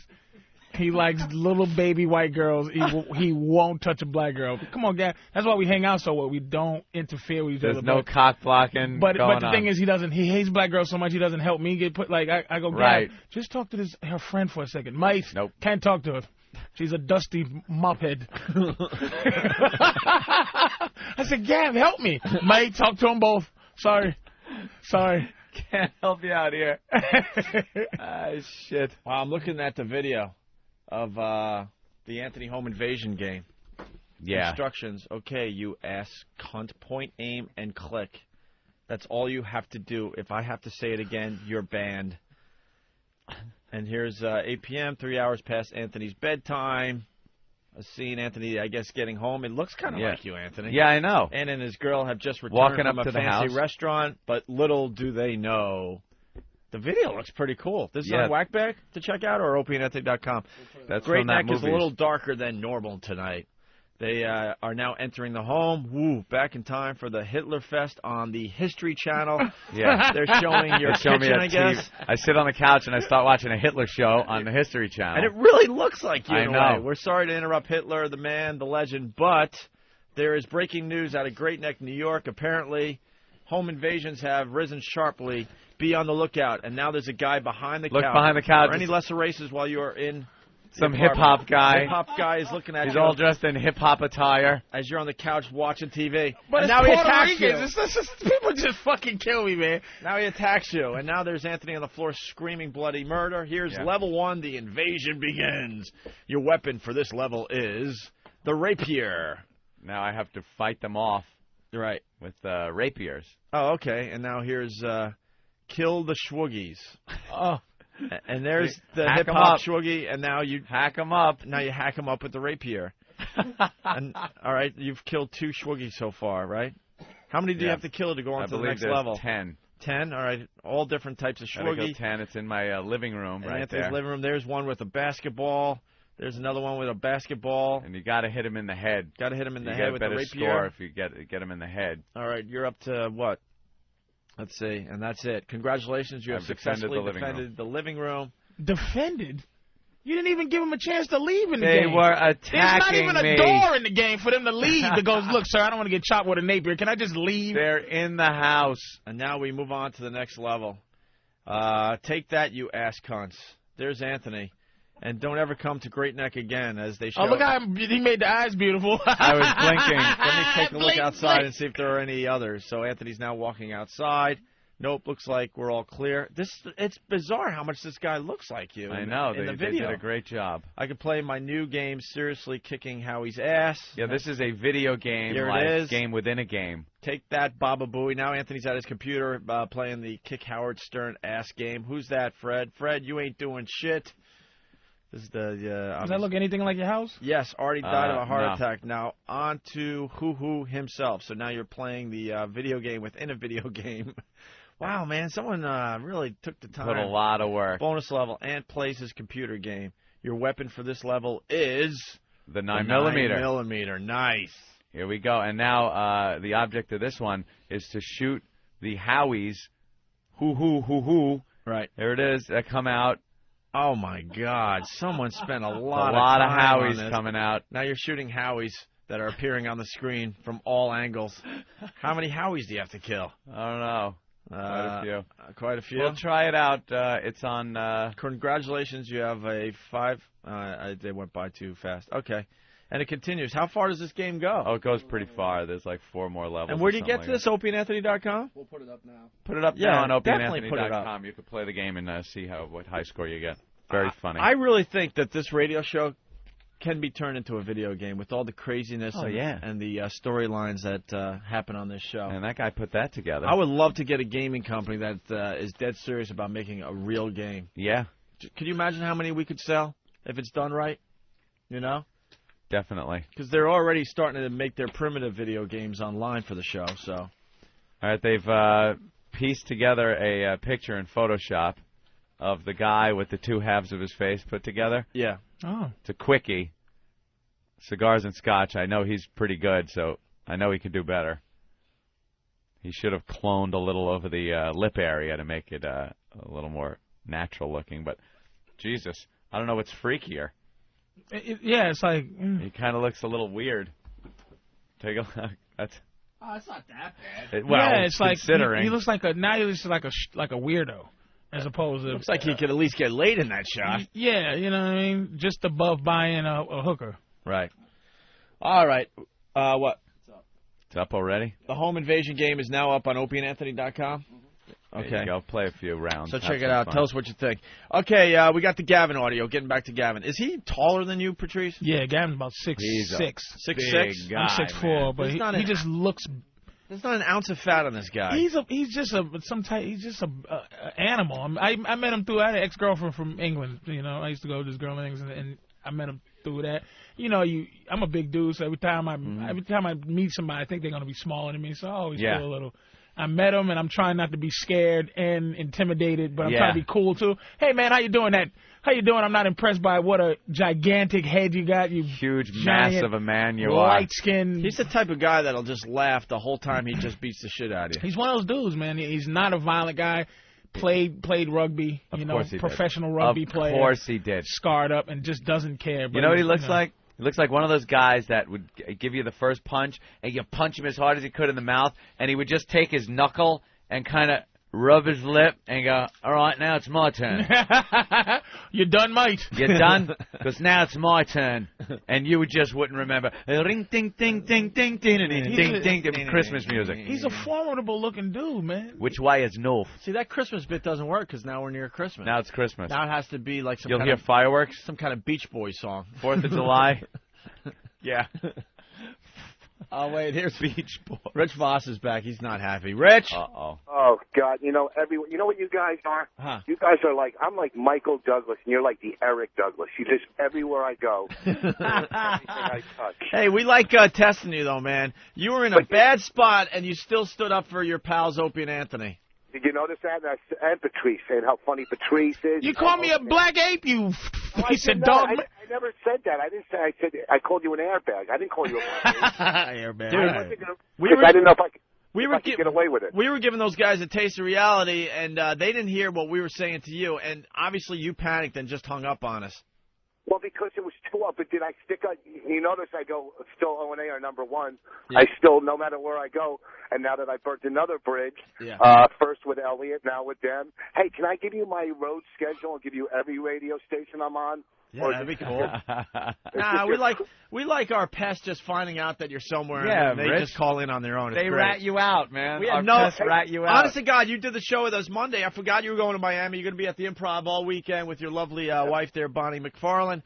And I honestly, we forgot because we got to move on with our program. And then out of nowhere, this guy Eric calls and goes, "Hey, you want to hear Rich on the radio?" That's really funny. But you got to admit, and even Patrice knows this, you don't come up with a new bit. Did you hear me get free golf today? You don't come up with a new bit. Let me tell you something. Hold on. Sam in Miami. Sam, go ahead. Yeah, now these guys listening to both at the same time while your friend was on their station. I'm in Miami, and now they're just trashing, well, as much as they can trash you. You trash them much better, with more finesse, as they say, but they are just going all over you. Like, why did these guys think, that guy, he's big? I'm like, give me a fucking break. Wait, are they trashing me now? Well, they're trashing everything. Yeah, I think they are. You should go back. But I thought we were their fellow broadcasters. Yeah, somehow I think if you go back in, Voss, and say you're going to kick their ass, they will just beat you up. You should go back in there like Aries did and just start, making a ruckus. What the fuck are you talking about? Why are you trashing me after I left? And just they'll have a heart attack, man. They'll have a heart attack. Anthony and I have a really tough time acknowledging that we're actually in radio because of guys like that call themselves fellow broadcasters. That's rough. We're your fellow broadcasters. If I go back in, they might knock the 3 good teeth I have left in my mouth. And here's the thing. You know what? That would be great if I walked back in. Because are they trashing me saying they're not calling me like a dick or anything, are they? You know, as much as they can call anybody. Well, what are they saying about us there, Sam? They're saying that, no, these guys, who are they? You know, they're no one big, you know. Oh, yeah, okay. Right? Yeah, no one. Hey, did you hear me? Did you hear me saying that this is the best thing for you guys, that you got national coverage? Yeah. Yeah. And they're proving our point, because the whole reason this started with those guys is we thought they, backed down to Aries and sounded really wimpy on the radio. Yeah. They just did the same thing with us. We were on the phone. We could have went toe-to-toe with them. They chose not to put us on their show. And then when Rich leaves and we're gone and we're moving on with our show, now they're brave enough to say some shit. They're going to start talking that shit. And, proving my point to begin with that started this whole thing. You know what else, though? I think we're like the only country with the atomic bomb. Right. Like, if we get into an on-air argument with a regular terrestrial radio station, we have the atomic bomb that we can drop at any moment end the argument. That's right. Hey, you fucking cunt. Argument over. That's right. We win. We got nuclear weapons. We have nuclear weapons. And they have sticks. Conventional. They got some sticks that might be a little pointy. You guys, you're right. They're like on a 15-minute delay. Hey, how come your friend immediately said, I was in a car accident? Soon the first words came out of his mouth. I was in a car accident. He wanted to change the subject. Right. No, that was the first thing he said. And Rich, you were just calling Patrice out on the fact that, you don't go around to radio stations and do the same material. Let me tell you something. Patrice O'Neill's been in here a week straight this week, hasn't done any of his material, hasn't repeated anything. It's called comfortably hanging out and conversing with people. Okay, first of all, you're right.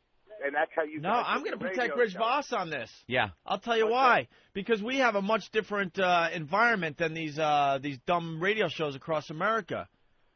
When you come into this show, we try to make you, feel comfortable, and we try to make you feel like the mics aren't even on and it's just a bunch of guys hanging out. But these guys, we hear from it all the time. Our comedian friends, when they go across America, they go into these environments where it's like, they want you to do your act. Rich Voss, you're at the Improv this weekend. And that's the problem they We're had. just regular guys on the radio. Same problem they had with Aries. They wanted him to do his act on their show. Yeah, it's easy to trash Voss, but I'm on his side today, man. I'm telling you. Here's the thing. I go into radio stations, and some of them I have to write down questions for them to ask. Right. Okay? I mean, some of these for 5 minutes, some for 15. Of course, when I come into your studio, I'm not doing bits. Maybe I do one bit I'll throw in. And, of course, you're just hanging out. Yeah. You guys aren't your typical you're not radio you got to be brave enough to just turn the mics on and see what the fuck happens. Some days, we fall on our faces. We know that. You don't even have to tell us, when we fall on our faces. We know before you guys tell us. I just do a bad show. But these guys aren't brave enough out there to just turn on the mics and see what happens. I'm not going to do my act. I'm not going to lead in. That's why I can't be on Leno and hey, so Patrice, I heard you. I was like, yeah. Where'd you hear that from? Earlier when we talked, you fucking when you wrote it down. Yeah, so you could read it down? Let's go to Pat. Patrice, you're not going to do your act because once you do in the club, you're going to get fired. So why you do He's gotten that is fired true. from more clubs. You get fired a lot? I get thrown out a lot, yeah. They thrown sent out. me out of here, man. That's why he's not sitting there blabbing about talking about being on the road, because he goes on the road and he gets sent home early. Look at the energy that Rich has, man. I know. He had himself in a little bit of a situation, couldn't wait to get out of there and give us a call. hey, Pat from Miami. Hold on, Rich. Pat, go. Hey, Voss, that guy must have been a fan of their show. These guys were trashing you, making fun of the way you talk, calling you a wigger. Oh, there's no way. They're not calling these two radio guys? Yeah, dude. They were, saying Bonnie was riding you and you guys aren't really, for real, and that you jerk off with other guys in a bed. Yeah, see, let me tell you a bad person. Let me tell you a secret about commercial radio. They all have XM satellite radio. Almost every single one of these guys that think they're doing something in radio. If you're in radio, you're the first people that know how much regular radio sucks. It's the truth. If you're in the business, you were the first people that really knew how much it sucks. That's right. And then you get satellite. I got a question for Patrice about I Love the 80s. All right. Go ahead, Pat. Hey, Patrice. Yeah. Ooh. I don't know. Nah, Patrice was... All right, Rich. Double setup. All right, well, listen, you guys, I always stick up for you in the end, you motherfuckers. You don't have to tell us. We heard it for ourselves. Click. I was going to give him the plug. Now, fuck him. Now, nothing. Nah, it's the Improv in Miami all weekend long with Rich Voss. Dugout Doug. No, I don't have anything to do. What station are these guys on? Now, you know what? We don't even need to bother with them. You guys got bigger things to do, don't you? I'm really bored. Just remember, guys, whatever you plan, you got to do it in a peaceful way, all right? That's right. Peaceful demonstrations only. All right. And if anybody's hiring in the Virginia Beach area, it's dugoutdoug@gmail.com. Thank you. All right, there he goes, Doug. One of the fine pests looking for a job that have some big missions ahead of them. All right, so Gavin, back to Gavin. Yeah. So Gavin came in, Patrice's friend, and he brought in some audio. He thought it was the funniest thing. He got really wasted with his friend, and they picked up this girl. They were having a threesome, and then I don't remember the story anymore. Maybe we could play the whole bit someday when we're on vacation or something. All right, but basically, they were having a threesome with this girl, and then the girl decided she wanted to strap one on, and Gavin's friend said, "What the hell? He'll take one for the team. He'll take it up the ass." So he took it up the ass, and Gavin filmed the whole thing on his cell phone, I guess, on his video cell phone, and he ran in here with the audio, and that's what we're about to play for you. Yeah. And listen to Gavin laughing his ass off, and listen to his friend just having a real rough time. Yeah, it's like the chicken. You absolutely know when it's going down. His friend's name is Bam, I guess. His friend is Bam. All right. All right, listen in. That's a little bit, man. That's it. There you go. Well, it's like being fucked up in the ass. Is that in your bumhole? No, I'm doing it. No, Lloyd, that's it, that. What? You fuck. No, wait, hang on. Let me just get in his bum first. Okay. Get it in his bum first. The job and Mrs. Guilford, the iron one, and Lloyd, he's just going to get involved there.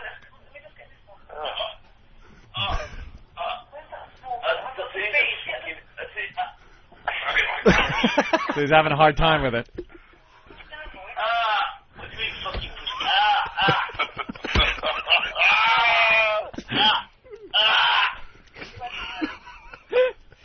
It gets better.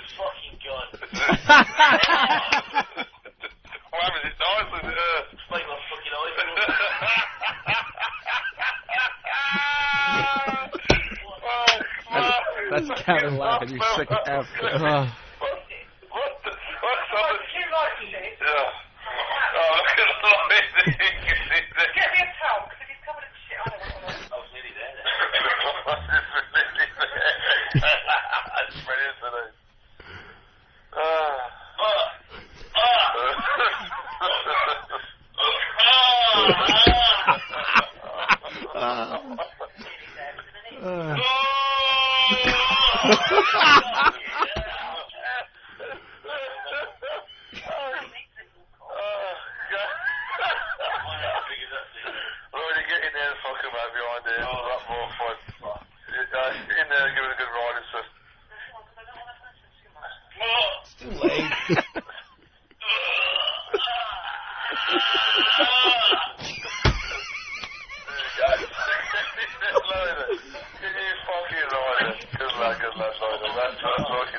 And there you have it.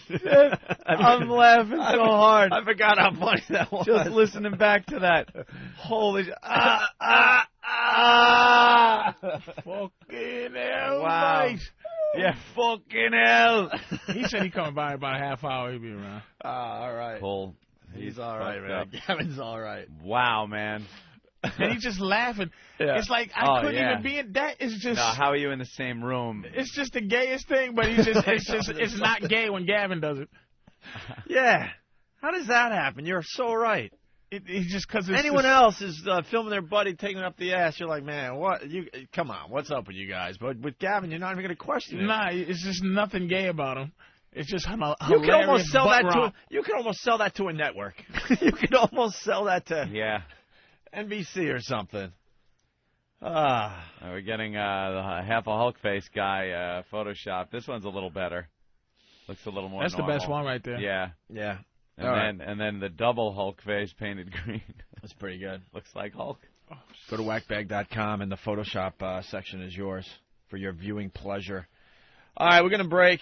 We got to talk about Santa Claus being hung from a tree. It's a great little story down in Florida. Ooh. Grammy nominations. We can get into that a little bit. I see Big A is here. Big A is going to do the news. Is he doing the news? Yeah, he's going to do the news with Louis the Tourette's comic that we found. Are we going to? Big Kev brought him in, actually. Are we going to hook him up to that voice recognition program? You have it with you? I thought we had another one around here. I got mine at home. Yeah, let's. We'll figure it out during the break. Yeah. How good is that shit? You can explain it. It really works, man. Yeah, we'll explain it after the break. And you can say your story and everything. It's fucked up, man. I do emails with it now. And you just say what you want, and it prints it right out. Talk to you after the show about it. Yeah, it's amazing. All right, sweetie. Tippy Tom going to break? Tippy Tom. That could be fun. Oh, yeah, I love this one. Is this the one Steve did? Yeah. Yeah. This one has me laughing. Our homeless friend Tippy Tom came in here and sang about... Wow. That's the Photoshop of his face? Is that the one where he's both sides fucked up? Yeah, but see, if he had that going on, he looks even more normal, though. You know what I mean? He'd look like you said. He just needs his face balanced out. If I was a doctor, that's what I would do. Just balance out the face. Put some kind of thing in the other side. Try to push the other side down. Yeah. Doctor, I would tumor up the other side. That's the key to a good face, is that it's balanced. No matter what's going on. No matter what's going on. I have 2 tumors. Anyway. Oh, you're looking good. Tippy Tom came in. He sang some songs, but he only knew like 5 or 6 seconds of each song. Uh-huh. So Steve took that and put this together. You had it coming on. You had it coming on. The rhythm on your head strong. You had it coming on. You had it coming on. You had it coming on. The rhythm on your head. Hey, that's pretty cool. That's our buddy John Stevens. He works for XM. He's a production guy down there in D.C. at the compound. He's got a band called Ghost Machine, and it's getting some airplay. That's a song called Headstone. You might want to check it out, try to download it or something, all right? Very cool guy. One of the cool ones down there at the XM compound. Patrice O'Neal in studio today. Woo! Is that the good white boy enjoying rock? Is that going? Woo! Yeah! Yeah, I guess. Woo! I guess. Woo! Yeah! Grammy nominations. Do we have those? I guess Mariah Carey's up for everything, and who else? Does it matter? Do we really care about Grammy nominations? I know XM is like doing a huge partnership with the Grammys this year. I guess the Grammys are going to be on satellite radio. That's pretty cool, actually. Better do it, oh. We don't have it. I thought Travis was going to give that to us today. You got it, Travis? No. What happened? Oh, you're saving it for Big A? Yeah. All right, yeah, Big A's going to do the news. We'll let him do the Grammy nominations. Is Louis here yet, the Tourette's comic? Not yet. Not yet? He might have got stuck in this dumb snow. Where's my baby, the beautiful dumb one? What do you mean? The little cute... Francine? Oh. Yeah, Little Francine. Oh, a little sexy retard. People want tissue time with Francine, by the way. Did you see? Good she'd be. Did you see that a lot of the media outlets are picking up on our brand new bit, Tissue Time? Oh God, that was so funny. I got a Google alert that we were in the news. I click on it, and it's from FMQB, and it's the whole press release the Pests put out. All right, we're gonna tear down the sixth wall today because there's so many people out there that just fucking don't get it. And we have to explain every stupid thing we do on this show. I've read so many emails from idiots that are actually accusing us of stealing a bit and saying, why can't you come up with your own stuff? See, I knew you guys were thieves because, and then they write in, I heard of that Tissue Time before it was on your show. Right. Really? Gee, really? Well, FMQB.com is talking about Tissue Time. Yeah. And this is how it's being read today. In other O&A news, the duo appear to be indirectly taking a swipe at Howard Stern's Sirius content announcing Tissue Time with Beth and Allison. Yes. The phone sex theme shows sound remarkably, similar to Stern's Tissue Time with Heidi. In a statement, Greg, Opie Hughes, says, I think this one is so brilliant, it is bound to be ripped off sooner than later. Co-host Anthony Cumia added, the key to the success of the Tissue Time with Beth and Allison show will be that we will have listeners come forward and participate as opposed to trying to lull the audience to sleep. Right. Some people didn't get the joke here. I feel sorry for them. Yeah. I believe they are retarded, not like in the figurative term that you use on the playground and go, what are you, fucking retarded? I mean really retarded. Literally retarded. Literally retarded people that have been emailing in accusing us of ripping off Howard for the tissue time bit. Yeah. We're just pointing out how pathetic Howie is. He's all over national TV. He's got his time in the sun. We had a little moment about a year ago. We were all over the place. Whenever a name show makes the transition from regular to satellite radio. And we had photo shoots, but it was the same you're not stuff. going to find a photo of us in stupid Boy Scout uniforms. We'll try not to. No. Absolutely not.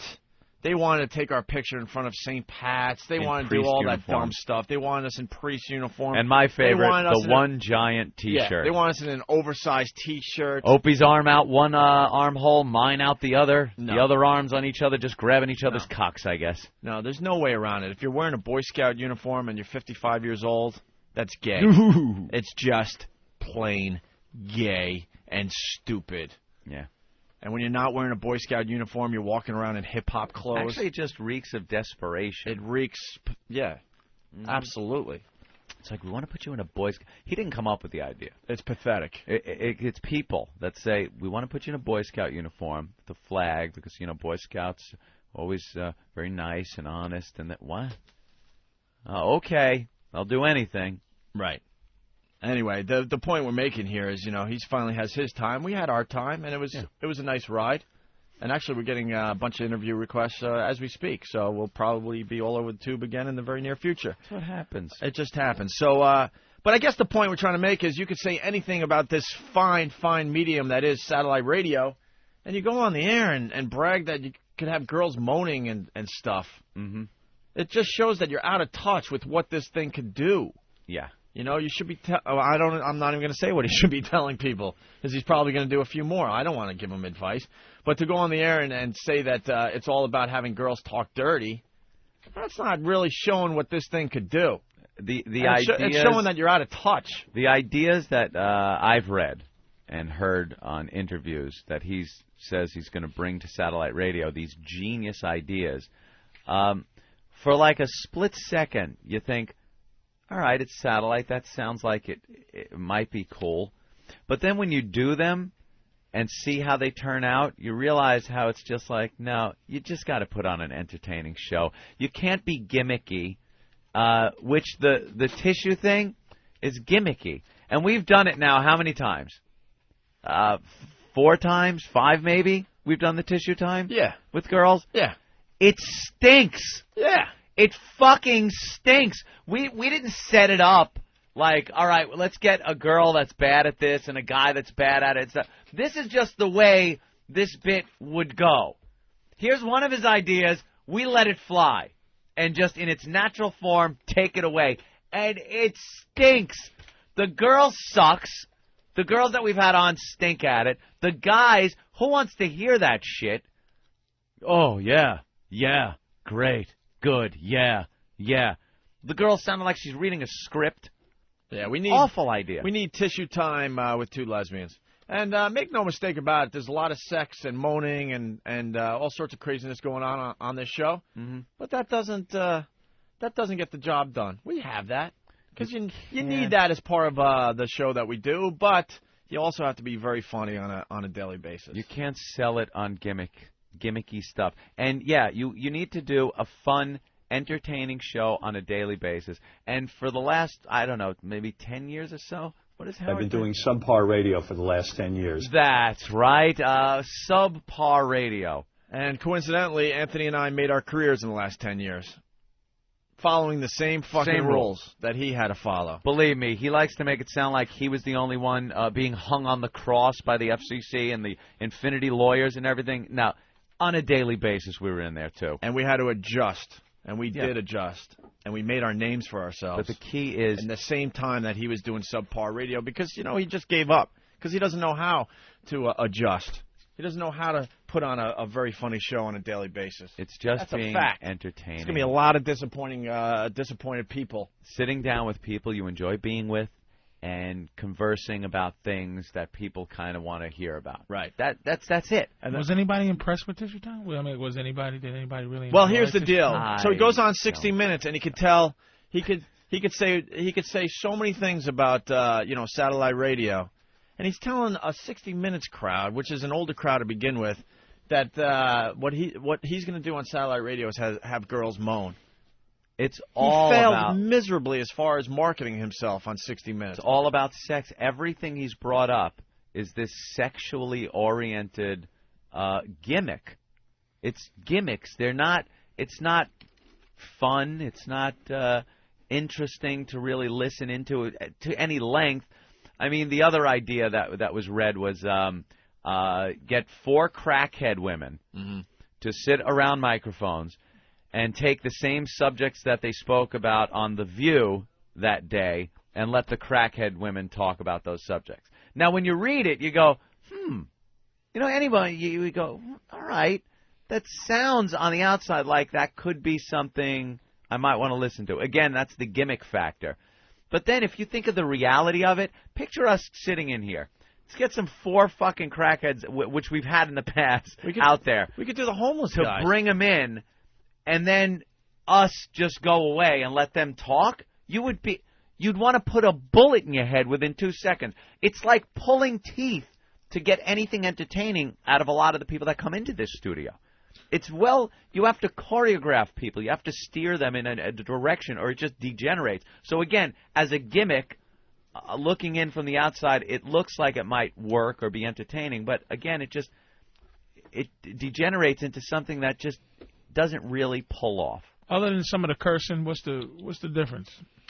With satellite radio and a regular radio show? Yeah. You could talk about adult subjects. Yeah, you could talk about other than the language. That's you can the number use one thing, right You there. could be a little more honest in the way you talk about events, race, sex, but not just to get in and talk about, hey, so what was it like when you were taking it up the ass, honey? Hey, let's get a stripper in here, and she could talk about. That was another idea that was in one of the Time things. Get strippers after their shifts are over and have them come in and just talk. I don't want to hear strippers ever. I don't want to hear a stripper open her fucking stupid mouth. Know what the bit would be there? What it's like. You get the dancers after they're done with their shifts. Yeah. And you hose them down live on the show. With big, huge, like Planet of the Apes? Big, huge 1962 fire hoses. I got feelings like you. Kill them. That would be entertaining. Wait a minute, Bring now. them in one at a time so they don't know, and then just slit their throats live on the air. I wear sneakers like regular women. Yeah. Okay, so it's the Brandy and Portia show, and we're doing a show, right, Brandy? Yeah, and what do you want to talk about? I don't know, what do you want to talk? That's what it would be. Back and forth for hours. They're stupid. Strippers are morons. This is the 7th year I've had these in, and I'm starting to feel like they're dangerous. All right, let's go to Ashley. Ashley. Hey. You want to do tissue time today? Sure. Are you going to read from a script? Look at us talking about how it stinks, and we'll just do it again. Well, I want to get 2 girls today. Ashley. Yes? You're brave enough to want to do it on our show. Why do you think you're good at this whole phone sex thing? Well, because I love men and I know how to please them. You know men. You know how to please men. Verbally? Mm-hmm. This has to sound believable, though. Verbally as well as physically. It's all about the mental stimulation first. All right, what do you look like? Oof. I'm Italian. I have long, dark brunette hair. Big on green her eyes. arms. That old gag. I'm about 5'5", and I don't know. I'm pretty cute. And that was the key word there, that statement at the end. That's what really sums it up. Yeah. I don't know. I don't know. That's really what it all boils down hot to. Hot or cute girls know exactly how to describe their hot, cute selves. Because, I love things and cheese. Yeah, the way I think wine and cheese go together. And You know what? I don't know. I don't know. I don't know. It's a little rough, Ashley. Yeah, it's just they don't. There are whores out there that just know what guys want to hear. Really? Oh yeah. My pussy is so tight that you could barely get a credit card through it. You know, stuff like that. Oh wow, you look hot though. Is that you? All right, wait a minute. Hold on a minute. That can't be you though. Are you on my site right now? Yeah, we're not giving out the site yet. That's actually you on the front page? Yes, it is. And if you click down, you'll scroll down, you'll go to photo gallery. Go to the cum inside and look how clever. Look how cum is C-U-M? spelled. Yeah, Patrice, how do you know? I don't know. You weren't even looking at the monitor. Ask me how I knew. How did you know? I don't know. Wait, I don't know. I don't know shit. That's for me, for the rest of the... I don't know. Hit that one. I don't know. That's you. That's you right there. That is me. That's a bad bitch right there. Were you in Playboy? I don't know either. Were you in Playboy at one time? I don't know. No, I was not in Playboy. No? Are those real? That's a good job if they are. Are they real? real? Yeah, they got a little hang to them. No. Did you have a they're kid? Not completely real. No, I have not had a kid. Yeah, soggy titties? Wait, all right, now I forgot everything I said about you. All right, listen to me. How tall are you? I'm 5'5". 5'5", Italian, brown hair, brown eyes. You titty fuck a lot? I do. I do. Yeah. How big are those perfect puppies? for titty fucking. But she had soggies, I think. Were they flapjacky before you filled them in? Because those look filled in. They don't look stretched out like they were A's. They look like they were soggy messes, and you filled them in with the balloons, right? Like you had some bulk. My God. There's a hang to her breast implant. There's a hang because she had flappy. Oh, that's delicious. It's natural. Well, I mean, we were going for the natural look, so hopefully they look very natural. What size were you before? Yeah. 34C. And now what you are? She has C cup. 36 full D. Yeah. Full D. I was almost going to say double D. They look like Bible slingshots back in the day. And then like two socks and some pantyhose back in the early days. And then you got a tiny little waist. Yeah, my waist is like a 23. 23, and then do the smack ass. Bring up the slap ass shot in the middle of the, the center gets the square. Yeah, let's see what's going on with that. Paul Lynde's long legs, position. Kind of juicy. That is she is really sexy. I wouldn't know either, Pumpkin. I don't know. Wow.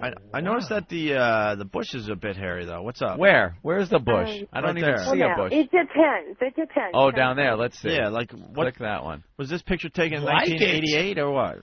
Oh, leave her alone. Oh, Jesus, you're being That's picky. not bad. But I'm just nice. asking when the picture was taken. It seems like the picture might have been taken a long time ago. Huh? What picture are you talking about? The one where you're showing bush. Yeah, but you Your got skirt's bush. You pulled got up. bush on your lip, which is the lip bush is really retro. I'm digging it. I would imagine like the Italian girls were all into this clean shave thing, and then just had to give up because the 5 o'clock shadows coming in every afternoon. She just said, you know what, I'm gonna try another look here. I'm going through way too many razors. You're Bushy normally clitoris. a hairy broad, aren't you? No. When you wear a band that comes out the bottom. Man, you're like you're waxing all day long, Yeah. aren't you? That is a chore, keeping that You're thing waxing straight, head right? to toe, and by the time you get to your toes, you got to start all over again. Hey, Bluto twat. Why, Popeye? Pussy looks like the captain of a pirate ship pussy. Hey, pirate ship pussy. Look at that pusky. Pussy. That quite skip in the hair looks like a Bluto's face. Now that's some pusky you got there. Just keep the you. Oh, my God. Bluto pussy. Hey, Bluto. You tenderfoot. Ooh, my feet's getting tender. I haven't seen hair on the lip part in years. That's an Italian girl right there. Which picture are you talking about? All right, you The got one with you got the 9 squares right on your website in the Did you photo talk gallery. The stripper pole? No, listen to me. I'm going to tell you exactly where it is. You got the 9 pictures, right? You with me so far? Uh-huh. All right, it's the bottom one on the left. It's Betty White. Yeah. Last row on the left there. Actually, Hollywood Squares is Betty I White. think in the old Hollywood Squares, that was, what's his name, Weaver. Yeah, Little Weaver. Charlie Weaver? Charlie Weaver. Charlie Weaver was on that side. Jesus, how old are you, Is that man? George Goebel? George Goebel was on, no, George Goebel was on the right. He was on the right. Paul Lynn's a good one, but Paul Lynn with his ass slap. How fucking old are you, man? How do you know this shit? Circle gets the square. Yeah, so it's the bottom left. Yeah, the bottom left one. She got hair on the lips. Yeah. But I think it's sexy because it's so I try to change it up. Men have different tastes. So I change all the time. It just depends, you know? Mm-hmm. Yeah. That's wonderful. All right, hold on a minute. It's just the smell is just coming right out the screen. It looks delicious. Like, that's a real twat, man. That's so real. That's one where, the sight, the smell, everything just is all about bald. You pussy. can't really, but that's just Your website, Ashley, is going to crash today because the pictures are fine. They really are. Yeah. I mean, we're messing, but they're fine. Let's say hi to Lil. Lil, what's up? Not too much. Now, you're some kind of MILF? Yeah, I am. How many kids? MILF. You don't Three. like MILF? Oh. You're an ass. That M part, I can't stand. 3 kids. She got lasagna, right? You got the stretch belly. Lasagna. Oh. I like raggedy women. You're a what? Oh, is that? Wow, I've never heard it called that before. But it's so obvious. obvious. Yeah, it's the lasagna. How the hell did no one fucking? That is so obvious. A girl that has a lot of kids you call lasagna. My girl got belly. lasagna. Your girl got lasagna. She got lasagna. Man. Damn. She works hard at it, but it's just it stretches too far. And It's just not having it. Chewed up bubblegum. Lasagna. Yeah. Oh, wow. Delicious. 3 kids. I know it's a mess. I am not into the mom thing. I like the old broads, dude. What's up with I'm that? not old. How old a gal are you? 40-something. No, I'll be 37 in 2 weeks. 35 with 3 30 kids? what? 37 in 37. That's old. And she got 3 kids? Yeah. Even if you're not old, like, in this day and age, that's not old. 37. So, yeah, 37 is old. That's, 37 is 56 in guy years. That's you put it in sports years. You just put it in sports. If she's a football player, she's retired. Wait, I'm looking at her. I'm just talking in medical life expectancy terms. It's not that old. All right, hold on. But for a sex symbol MILF type thing, nah. Hold on a minute. What? I'm going to help everyone along here. We're previewing her website. All right, let's take a look. And she calls her site, what, Cum Slut MILF? Jesus. Well, I bet she's pretty sexy. She's doing some dirty shit and I on her guarantee website. some of her shit, she's hiding her stomach with her hand. Got money? Oh, I She's will. doing No, I would stomach never take hand that hides. bet. I would never take that bet. Guarantee she's doing a belly button hide. All right, describe Spin that thing around there, Iraq. Wait, panties are pulled up to her titties. Let's get some Let's find one belly shot. Find me one fucking belly shot. Not a belly shot. Not a one. Not a one, you. Not look at this shit. You stretched belly motherfucker with 3 kids. I know my old broads, nigga. Oh boy. I've got all you guys on MySpace. If you look at my pictures, there's one. of No, them. you pull up your shirt, it's gonna look like pita bread. I bet you can copy down comic strips on your belly. If you press down on press the on comic, it. you can stretch Dick Tracy's face out. Hey, Play-Doh navel. I'm a mess. I know. I love that though. She said, Give me the. Do I know my shit? Patrice on the head. Go back one now. Go back to the regular ones. Now scroll down. Scroll down. E-Rock. Hit me with some hardcore shit. Panties Give me the titty over, shot. Panties to pulled the over right. lasagna. Look, no. That one. Let me see that for a second. Now what she's doing here is showing her tits, but both hands are over the nipples, and you're pulling up on them. Ta-da! Go back, Eric. Nuts. It's not bad. Go back. I'm gonna show you one. I'm not Ready? saying she's Go bad. up. Go up. Right there. Right. Move it over. Move it. That one right there. That calls it all right there. She knows how to cover Panties over the gut. She knows how to cover up a world of hurt. But don't be upset about it, sweetie. I think it's sexy. You need to market yourself to motherfuckers like me who like a mess. You were like, hey, I've got a bit on there with a big black cock. wow. Now she just got more attractive. Yes, there you go. She's more attractive now. This is not disrespect. This is her. This is what the problem is with a lot of women. She's marketing herself to the same people that the other chick is marketing herself to. She can't do it. No. Why? Because you're 37. You're retired. It's time to get into coaching. All right, here she is. You think right. Here Time she for is. you to get assistant coaching job. Trying to get a whistle. Yeah, let me be And a your Phil clipboard. Jackson, and yeah, look at you, baby. No. Here's what she's doing in that aight. picture. She's outside. She's pulling her bikini top up over her tits, and she's arching her back like she's got scoliosis. Yes, it's too much. You know, sweetie, too many publicity stunts. You know what I mean? I'm going to explain to you. While you was in the NBA all those years, you were hot and you were dunking it on everybody, but you didn't take time to learn another shot. You don't have a fadeaway jumper or a little baby hook. I'll teach you those things, and you'll have one at 40. Oh. You'll teach All right, me? that shot's better. You got a big dildo up your ass. Nice. Your ankles are cuffed together. And her arms. And her arms. See, now that's what she should be selling. And her stomach is not showing. Right. Mysteriously again. That is you, though. That is what you should be doing, not the sexy, look, I'm outside. Yes! I'm taking my little sundress off. Yes. No, big dildo in the Hold on. ass. Filth. That's a girl that stayed in the game way too many years, way too long. That's like Willie Mays playing for the New York Mets right there. Right. There was a time Willie Mays was the Mac Daddy, motherfucking home run king, and you Where fast you can forward. see a dildo in Willie's ass on any angle. You fast forward and he's playing with the Mets and he can't figure out a pop fly anymore. This chick had to take one up the ass to stay in the game. The days of being naked and strolling with a parasol are over. That's right. She's taking those. What's those shots when your knees are gone? Oh, the like Nick cortisone Nolte in or Dallas, North Dallas 40. Yeah. She's cortisone in your knees. Cortisone shots. This is Michael Jordan playing for the Wizards. For the Wizards. Not jumping as high anymore. But that is how you sell yourself, sweetie. Handcuffed with dildos.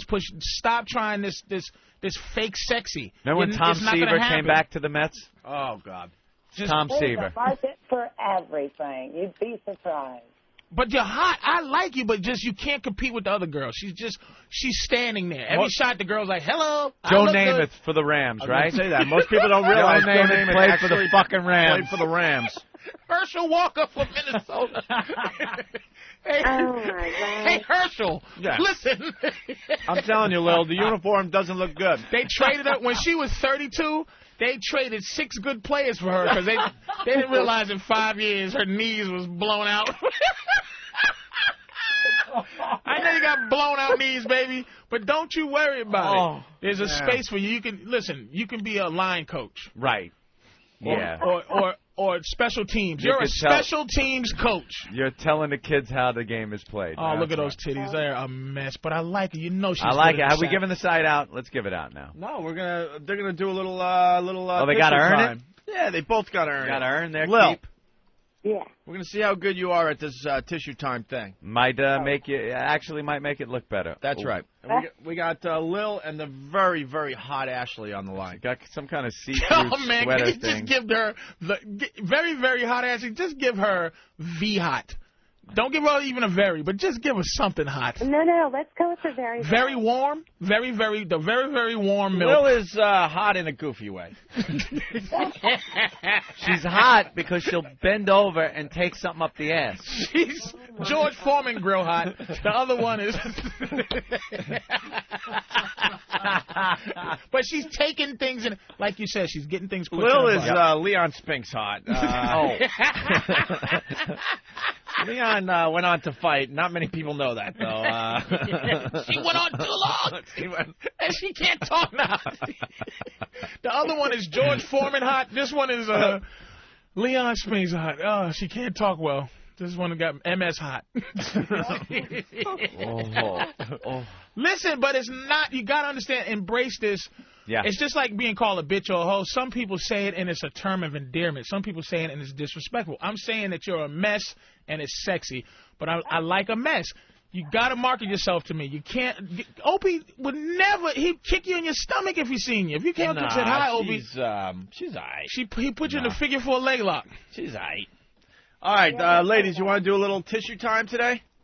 Sure. Did we lose Ashley? I'm still here. All right, you guys don't know each other, so you're going to just, experiment and see where we get. Okay, sounds great. Does anyone on the phone do real orgasms? I do. Who's that? Oh, go Ashley. What? Who does the real orgasm? I do. I'm Ashley. I do. Oh, they both do. Oh, they okay. both do. Now we want some authentic, contact with yourself. You know? With that? Yeah, you know, talk it up, touch, things like that. Because in order for this to work, you know, you gotta make it sound good. Okay. But it's got to be legit. Okay, no problem. All right. All right, who's going to start? Who's going to start? I can start. All right, tissue time with some hot lesbo action, Opie. That's what satellite radio is all about. Do you give them like a minute to like get to know each other a little bit? Hi, how you doing? No, fuck that. I got 3 kids. Those are You want cute us to shoes. interact with each other? Huh? We're going to interact with each other, or we're going to talk to different men? I would think interact with each other. We're taking the guy out of the game for a while. It's all about the lesbians. Satellite radio is all about the lesbians. That's what you got to do to get people to subscribe to this thing. All right, let's go. It's Lil and Ashley. It's Wow and Mom. Who are you? It's Ashley and Ain't Time a Bitch. Oh, God damn, Opie. That is not right. It's Ashley and Ashley in the Bizarro World. That is, you are an awful man.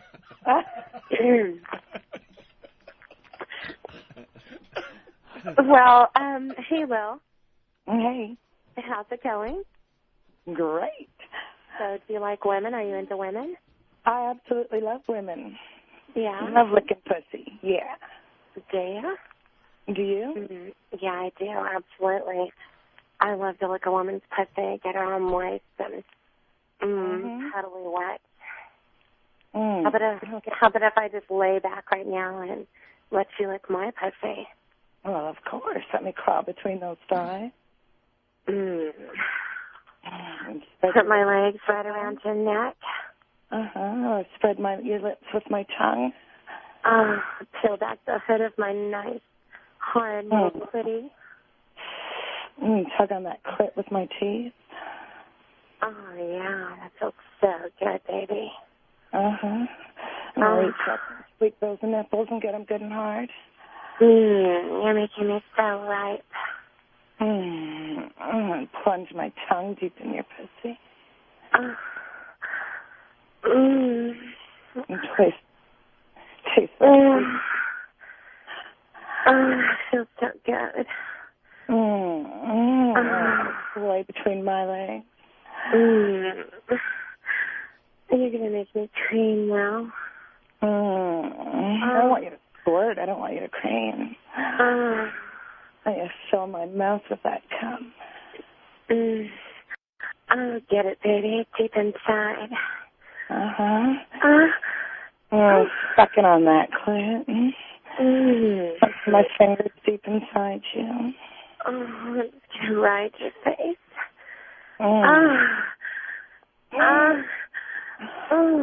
Kiss me, baby. Let me fuck you with my tongue. Yeah. Grab those hips and just bury my face in you. I have a feeling that Lil is going to come half and half. You're going to come on my tongue, baby? Oh, yeah. Yeah? Deep inside my ass. Look down and I swirl my tongue around that tight little hole. And get it good and wet from my finger. Give me a rim job, baby. Oh, I fuck that ass with my tongue. Here it comes. I'm going to come. Moving back up to your clit. Sucking on it really hard. Give it to me, baby. Feed me. Oh, my God.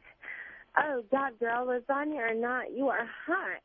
Oh, that felt so good. Oh, my God, did the boys leave us alone? I do love pussy. Oh, that felt great. Thank you, baby. Hello?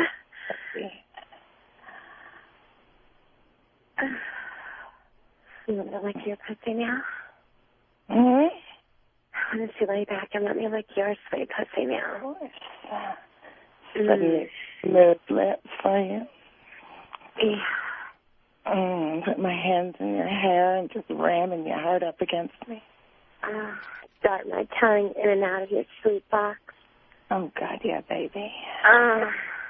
Let me You grind. taste so pink and fleshy inside. You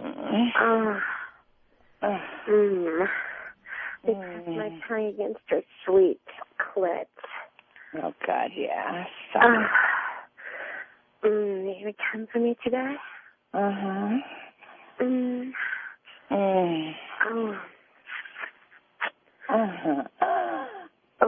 my finger in your ass. Come up and suck on your big titties. Why don't you grab a toy and shove it in my ass? Yeah.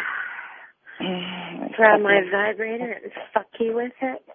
Oh, yeah. Oh, hold it against your clit. Oh, there it is, baby. Come on, baby. Fuck that vibrator. Oh, God, yeah. Get into it. I want to hear you come. Oh, yeah. Come on. Let it go, Lil. Yeah.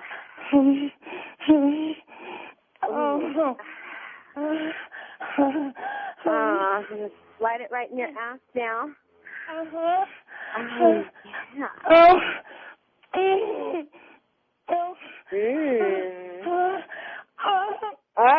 There it goes.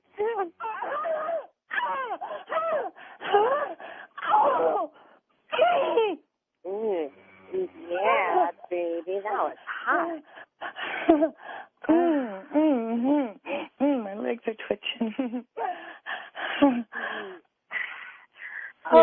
Socks there. Oh, my God.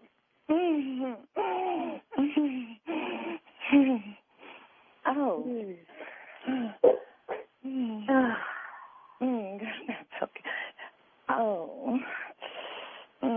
Drink every drip of cum from me, baby.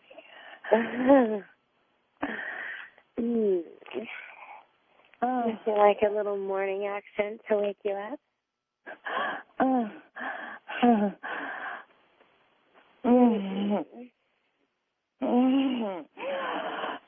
Oh, God. Keep fucking me with that toy. You feel good. That was hot.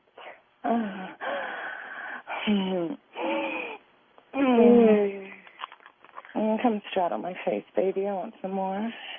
You want to ride your face? Take my fragrant pussy and just lick it. So puddly wet. I stick my hands right in that ass. I'm going to slam you down. Come on and just suck me.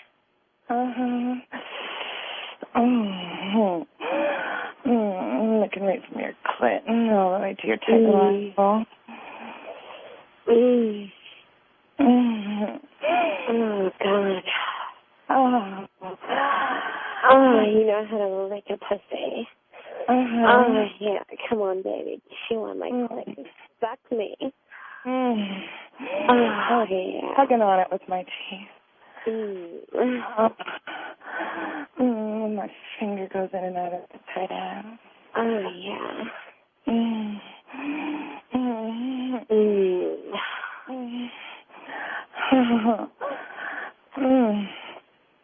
God, she's wet.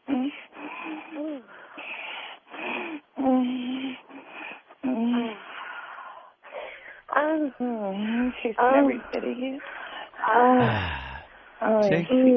See how fucking awful this is? They can't hear us right now. Now picture this for another 3 hours and 55 fucking minutes. We've given you about 5 minutes of this, maybe 8 minutes, something like that. Another 3 hours and 55 minutes, and that's pretty much tissue time. That's One of the right. great ideas. It's very tough radio. It's tough radio to do. Yeah, real rough. Is this just horrid? There's nothing sexy about this. It's just the groaning and moaning. Enough already. Get down off of that fucking chair if I come and kill you. Close the fucking door. Or sexy moaning in a burn ward. One hung up. What happened? I don't know. The other one's still there. They can't hear us. She's just still even going. the other one bailed out. Oh, God. And? Something sexy about this. No, they're listening to the radio? Maybe that was it.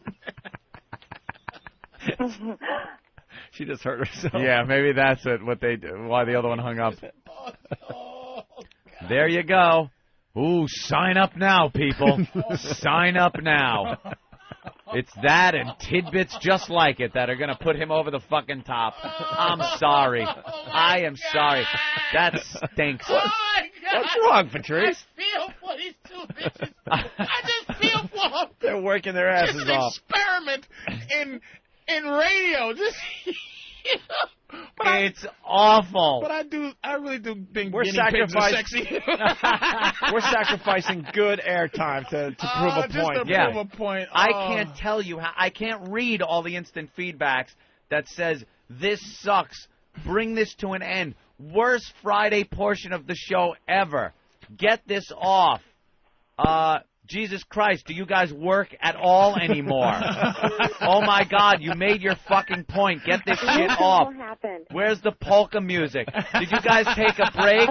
Turn this shit off. Oh, my God, we get the point. I'm reading one after the other here. That's a whole page right there.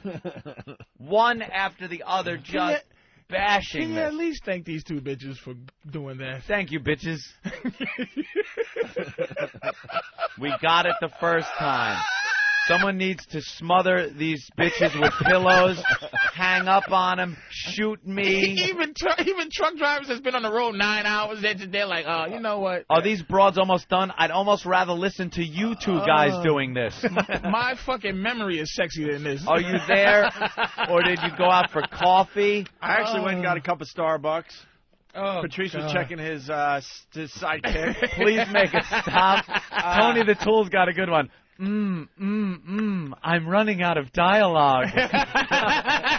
Did you see they had the improv? Those bitches are really like SCTV. All right. Oh, that's okay. I think one bitch started doing the invisible caught in a box. She was miming after a while. Look, and then, baby, you're so hot. Look, I'm walking against the wind. I'm walking. I'm behind a big plate glass. Shields and Yarnell of sexy talk. Well, there you go, people. Just run in droves, cancel your XM, and sign the fuck up, because that's the type of shit you're going to get. A lot of people suggesting that we get air horns so we can blow out their eardrums at this point. What, the listeners want their eardrums blown out? They're suggesting that, and they're also, one guy from Boston saying, I'm ready to listen to Christmas music. Thanks. Yeah. Can you believe? Hey, Ralph, New York City, what's up? Dude, that's some of the funniest stuff you've ever done. I almost lost it twice in my tissue. That's some great stuff. Oh, I gotcha. Dude, it's Ralph. It's some of the greatest stuff. I can't wait to do more of this every day for 3.5 hours. There you go. Except on Fridays, of course, when we play Best Of. Not 3.5 hours, my friend. About 3 hours, 50 that's minutes. Right, there's 55 commercials, too. minutes. And there you have it. If you don't bring on the funny, you're fucked, Howard. All those empty cars in the parking lots are going to be so turned on by the tissue time. All right. Thank you, Ralph, in New York City. Tissue time, indeed. Indeed. Oh, Ashley. Yes. You're still hot, so give out your website. Yeah, you're very hot, Ashley. Don't get me wrong. Fuck Ashley, the mom. She needs it more than Ashley. What? Ashley got 6 rich boyfriends. Poor mom. Give mom something. That mom ain't getting shit out of me. Oh, get that wrinkled belly mess. She was working hard. What's up, Gavin? Gavin made it. Ashley, give out your There he website. is. Look at this motherfucker, man. God damn, you are a big motherfucker. You just missed the phone There's segment, Gavin. He's always happy and smiling. Ashley, go. Okay. Well, my website is www.playboyphonesex.com. I've got lots of photographs on there, and anything goes with me. All right. Thank you, Ashley. Son of a bitch. No Thank MILF. you, guys. All right. She is sexy, though, that Ashley. She's a cutie pie. All right. Very hot. Thanks, guys. Normally I like to do guys. Girls are cool, too, but... Yeah, that was the problem. I really never been with a girl who went, They either go... All right, thank you. Thank you, Ashley. What is that? Just came in. We have no idea what this is. We're just going to play it. What is that? Forget. Just play it. You know Super Steve? Listen, those two idiots, Opie and Anthony, when Satellite was after me, both companies, XM and Sirius, came to me. Right. And they said, these guys want jobs with us. We want you. If it means having to give you up, we would never hire them. And I told them both the same thing. Both You fucking liar, Howard. You fucking liar. You're so obsessed with us and you can't handle the shit we throw your way. Why don't you tell the real story? Now, where you gave them an ultimatum and said, if you guys hire Opie and Anthony, I'm not coming to your company. Why don't you tell the fucking truth, you fucking old lady? And, yeah, Sirius wanted us, and so did XM. We chose XM. It's the better fucking company. Believe me, whether you were there or not, whether Sirius wanted to hire us or not, whether it was based on you being hired or not, we were coming to XM, the better company.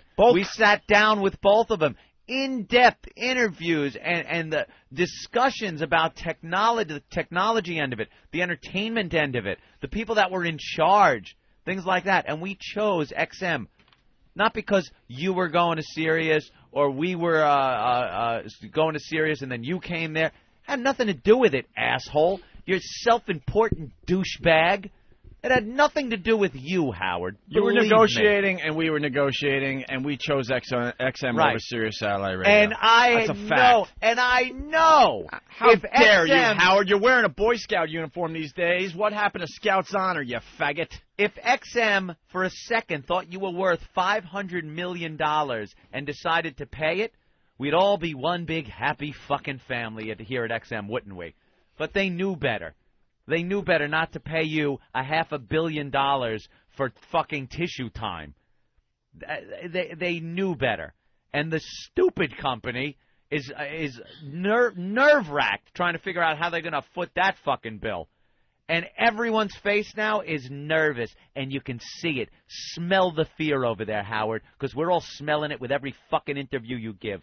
The fear that is pouring off of you and pouring off of Sirius, how they're going to foot that $500 million bill on your ass.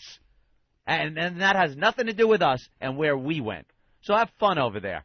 I am so fucking glad we chose XM. It meant less money for us, but the company's in better shape. They understand what this satellite radio is all about. And it's bullshit like what you're hearing right now on that recording of Howard for any of these ass fucks that want to post on message boards or instant feedback and say, why do you got to fucking talk about Howard when he doesn't say shit? It's lies and bullshit like this that get us talking about him.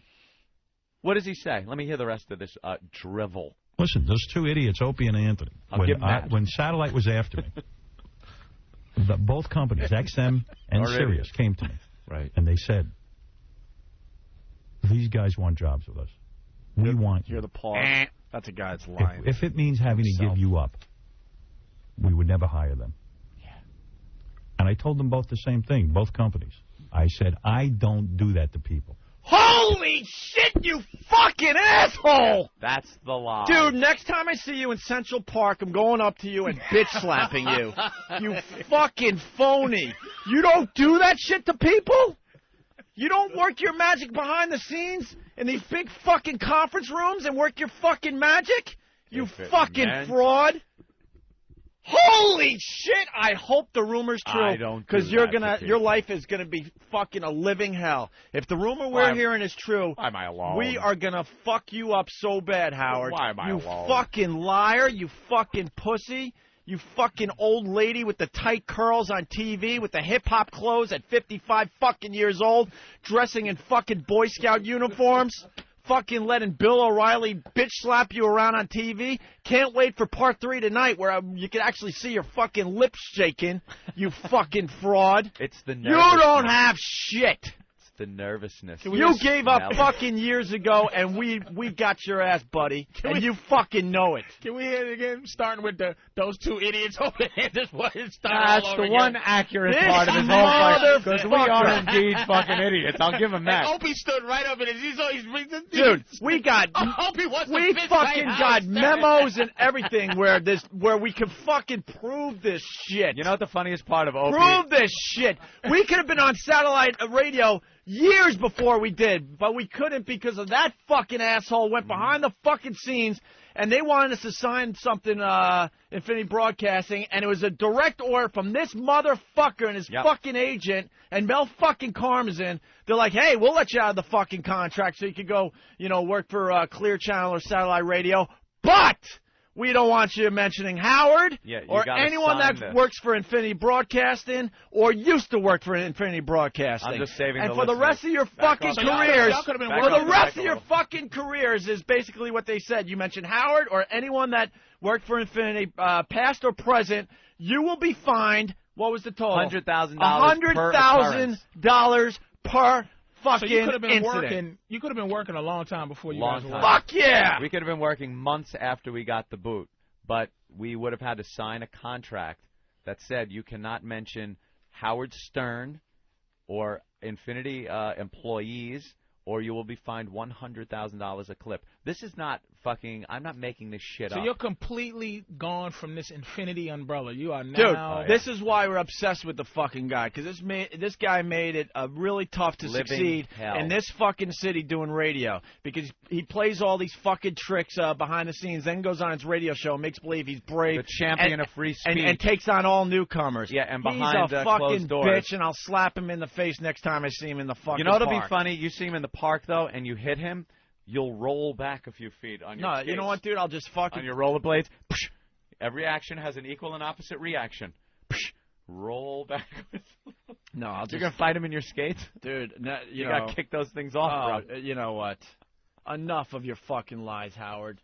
Walk around in your Boy Scout uniform looking like a faggot, and keep the edgy radio and the radio where the guys still have passion to us.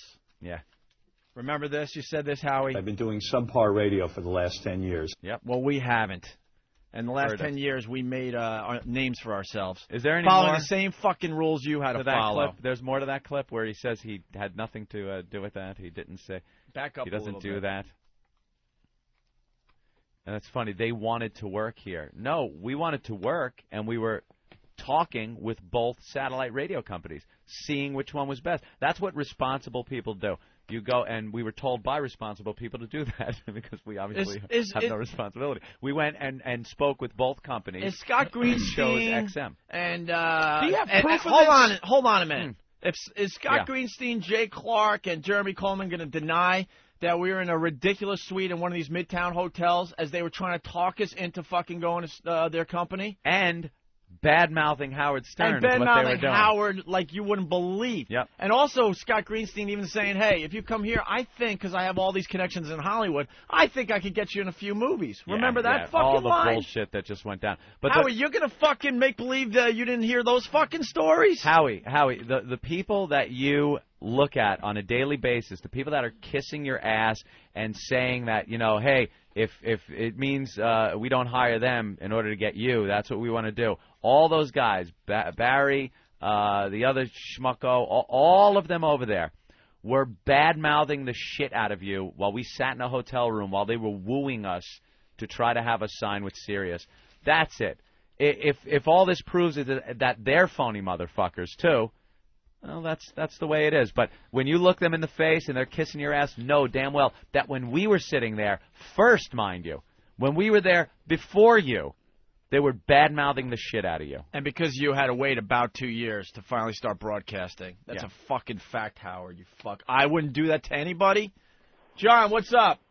Hey, don't you guys have audio of this douchebag on his own show stating that he would not go to whichever channel, whichever company you guys were working for? Yep, we do have that. We played it on a past show. Give us a day. We'll fucking find it. To reverse what he said, and he's just... Because he's a liar, dude. He's been lying for years. For fucking years. That's just amazing. Maybe you guys could play that. I got to go, guys. All right. Thanks. All right, let's hear more of this. If it means having to give you up, we would never hire them. And I told them both the same thing, both companies. I said, I don't do that to people. Holy shit. People have to... I wouldn't want someone preventing me from working. Right. And it has happened. Right. Yeah, and believe me, people are preventing me from working. You have nothing to add. And I know that feeling when you can't make a living in the business you love. It's pretty damn horrible. I don't... That's nice of you, because if I was presented with that, I would say wipe them out, because I'm not, they're just horrible. You know what? Of course. I'm not going to sit. It's a gnat biting an elephant. Yeah, exactly. I really honestly didn't care. I said, you guys do whatever you have to do. You know elephant, you fat fucking cunt. Is it, Robin? Could feed an entire fucking burrow with your ass. Holy shit. This fucking fraud. He is the biggest fraud. Holy shit. I love this. You're getting banned right there. All right, with Howard. Move on, some guy said. You know what? I'm banning you. You're banned. You're banned. You know why? Let me. Where do you work? Where do you work? The deli, the gas station, wherever you're fucking working. Let's have some guy just fuck with you and your livelihood, and then me come up and go, could you fill it up? Regular, and you go, hey, you know, this motherfucker just fucked me over with my paycheck and my and I turn around and go, hey, move on, pump my fucking gas. I don't think you'd be happy. I don't think you'd be happy with that. And make me laugh. Asshead. He actually goes on his show and says, I don't do that to people. Yeah. Don't make me line them up. Oh, my God. Joey, what's up? What's up, man? Hey, you know what?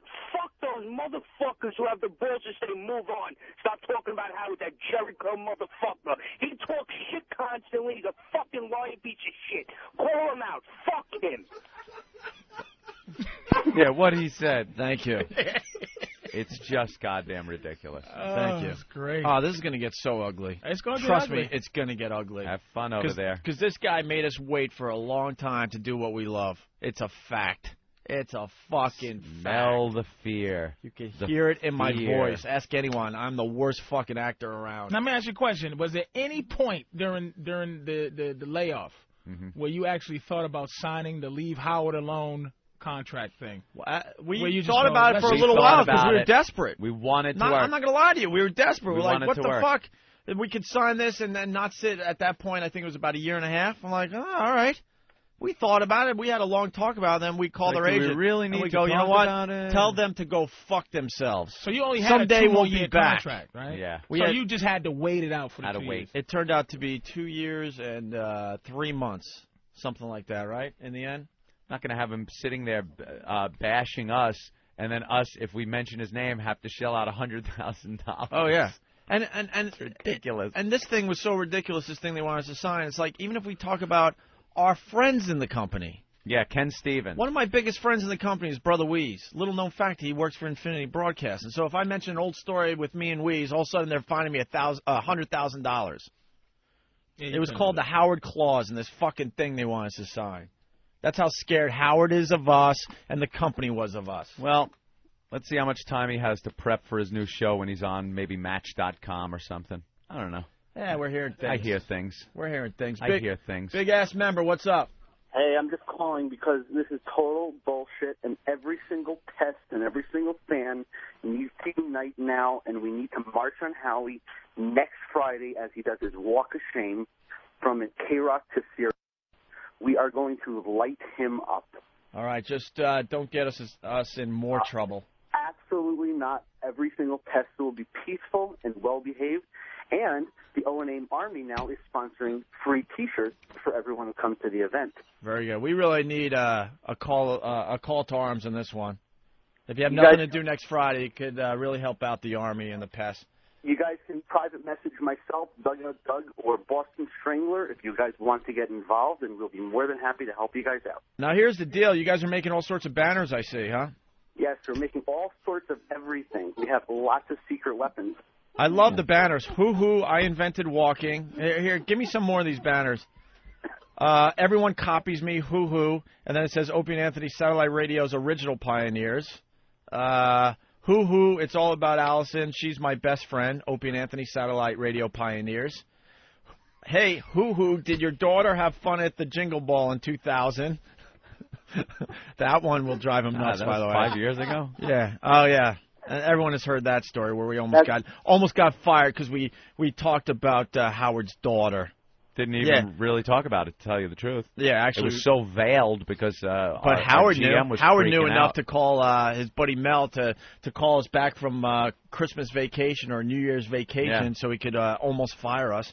Hoo-hoo, I invented everything. Opie and Anthony Satellite Radio pioneers. Oh, you guys are Very good. We are going to expose this man for the fraud he is. All right, thank you, sir. Man, that shit Already runs being deep. done. Just just be very peaceful, okay? This is like the Bananos and the fucking the Gambino, the Gambino and the Bananos. All right. If this was hip hop, someone would be shot. Someone would have already been shot. This is not a Jay-Z Nas beat. This is a Tupac Biggie. Oh yeah, this is Tupac Biggie. Someone would have already been shot. Look at Anthony. Thank God. Thank God we're white folks. Look at Opie Opie's in face. jail. Oh, dude, man. You know, white guys get red. Opie is fucking just red. Some of his hair's standing up like dude, it's... I hate phoniness in this business. I hate it. We get ourselves in some ugly situations because we speak our minds the real way, you know? And this fucking guy is a fraud and just lies through his teeth. Jeez. Lies through his fucking teeth. Howard stood up in his chair 6 times. He's so fucking mad. He wants to box him. No, let me see. He wants to box him right in his ears. Match.com. Howard Stern. Interests. Howard Stern.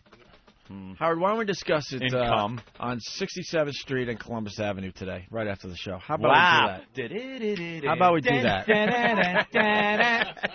How about we do that, Howard? Somebody get him an embroidered shark jersey, the shark jacket. And please don't wear the Boy Scout uniform because I don't want to laugh because I'm very pissed off and angry right now. Opie's gonna flip the knife back and forth in his left and his right hand. Yeah, here it is, Central Park. I had to sit on my ass for over 2 years doing nothing because of the shit he was pulling, and now today he's going to say that he wouldn't do that to somebody? Look at him. Look at him. Riff! Sharks! Assemble now! Like I really wanted to fucking drive all over America. A high in the air snap and all the pests come. Pests! Knife fight.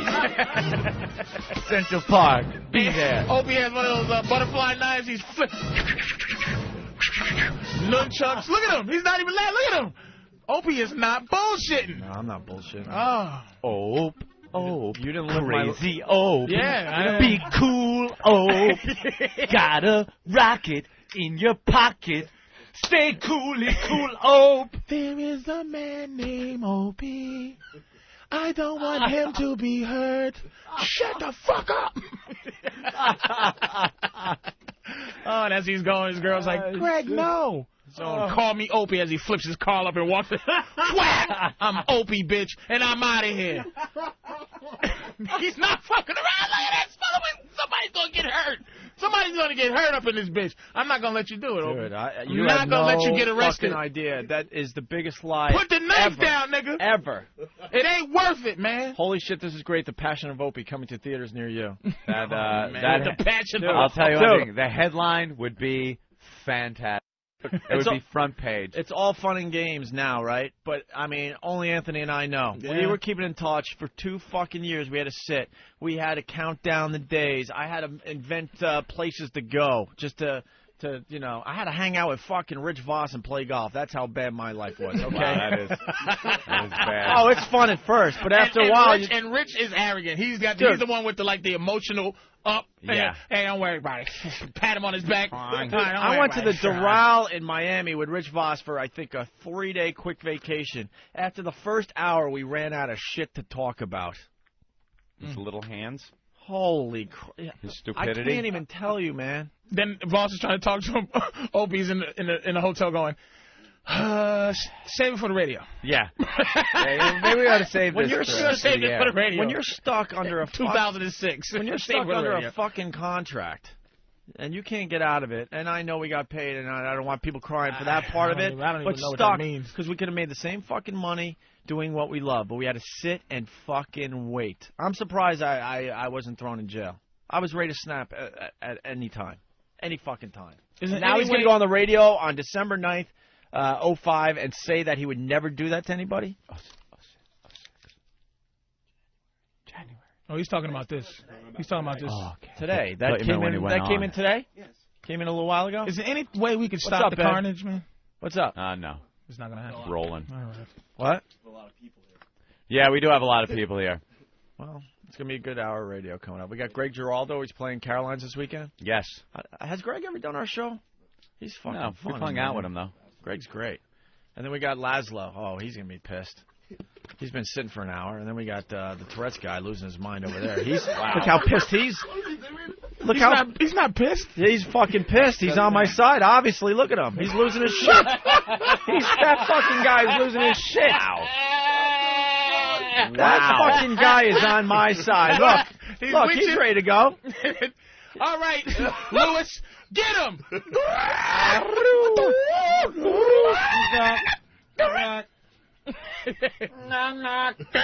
Let's go to the Gooch in Cleveland. Gooch! What's up, Gooch? Howard, come out and play. Jeff in Massachusetts. Jeff. Hey, how's it going, guys? Hey. Long-time listener. I haven't listened to you guys since you guys were on that other station now. But, hey, you guys are doing a hell of a job. Keep bashing the fuck out of him. All right. Wasn't me. It was XM. And Robin, why don't you at least attempt to, earn your fucking money? Well, that's a lost cause. Luckiest woman in broadcasting. Just stay in your dunking tank and fucking read the news. Oh, I'd be proud to be a newsreader. Fucking hole. All right, we're going to regroup, right? Yeah, let's have some guests come in. You know, that's like the general after everybody's fighting. All right, fellas, let's just calm down. All right, let's just pull back. I'm just taking orders.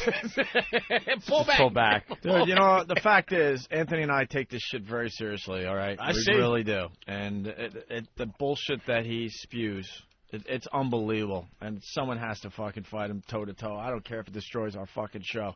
That guy's been getting away with shit for way too many years, fucking up many people's careers. Doesn't even pay his own fucking people. No, this shit's his like executive producer has to go do bar gigs, as Howard is making $500 million. This is the inside That's a of guy that doesn't give a fuck about anybody else and will destroy anyone around him to make himself look better. The inside of this for like people like just listening to the radio. I mean, I got a unique seat, but it's like people listen to it's like really like two wrestlers. If Hogan and Ric Flair really didn't like each other, and Rick's like, what that bitch ass nigga did to me? When we was in a hotel years ago. You know what I'm saying? It's like it's not like a fake radio thing. This shit is like going to spill into the streets. All we want to do is do our show, and he did his show back in the day, and that was it. But he had to get involved way too fucking much because he didn't like the fact that we were making a name for ourselves. Wouldn't that be good? Shock jock, socks, shock jock. It'd be like the paper. I never seen Opie this heat. He's heated. Oh, hot. You know how I love to kick dogs? Do you? I didn't know you like to kick dogs. There's a bulldog waiting to be kicked that I see a lot in my neighborhood. And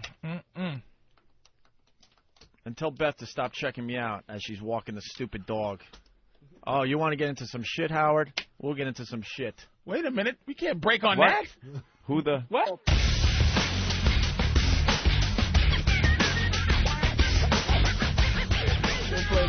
What a day, what a day, what a day. This is the Opie and Anthony program on XM Satellite Radio.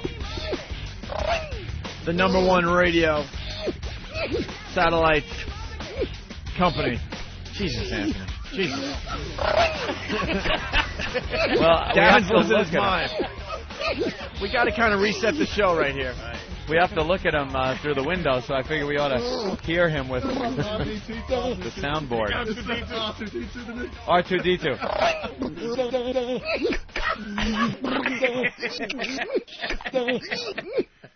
Two of them talking to each other. Hold on, watch this. Watch this.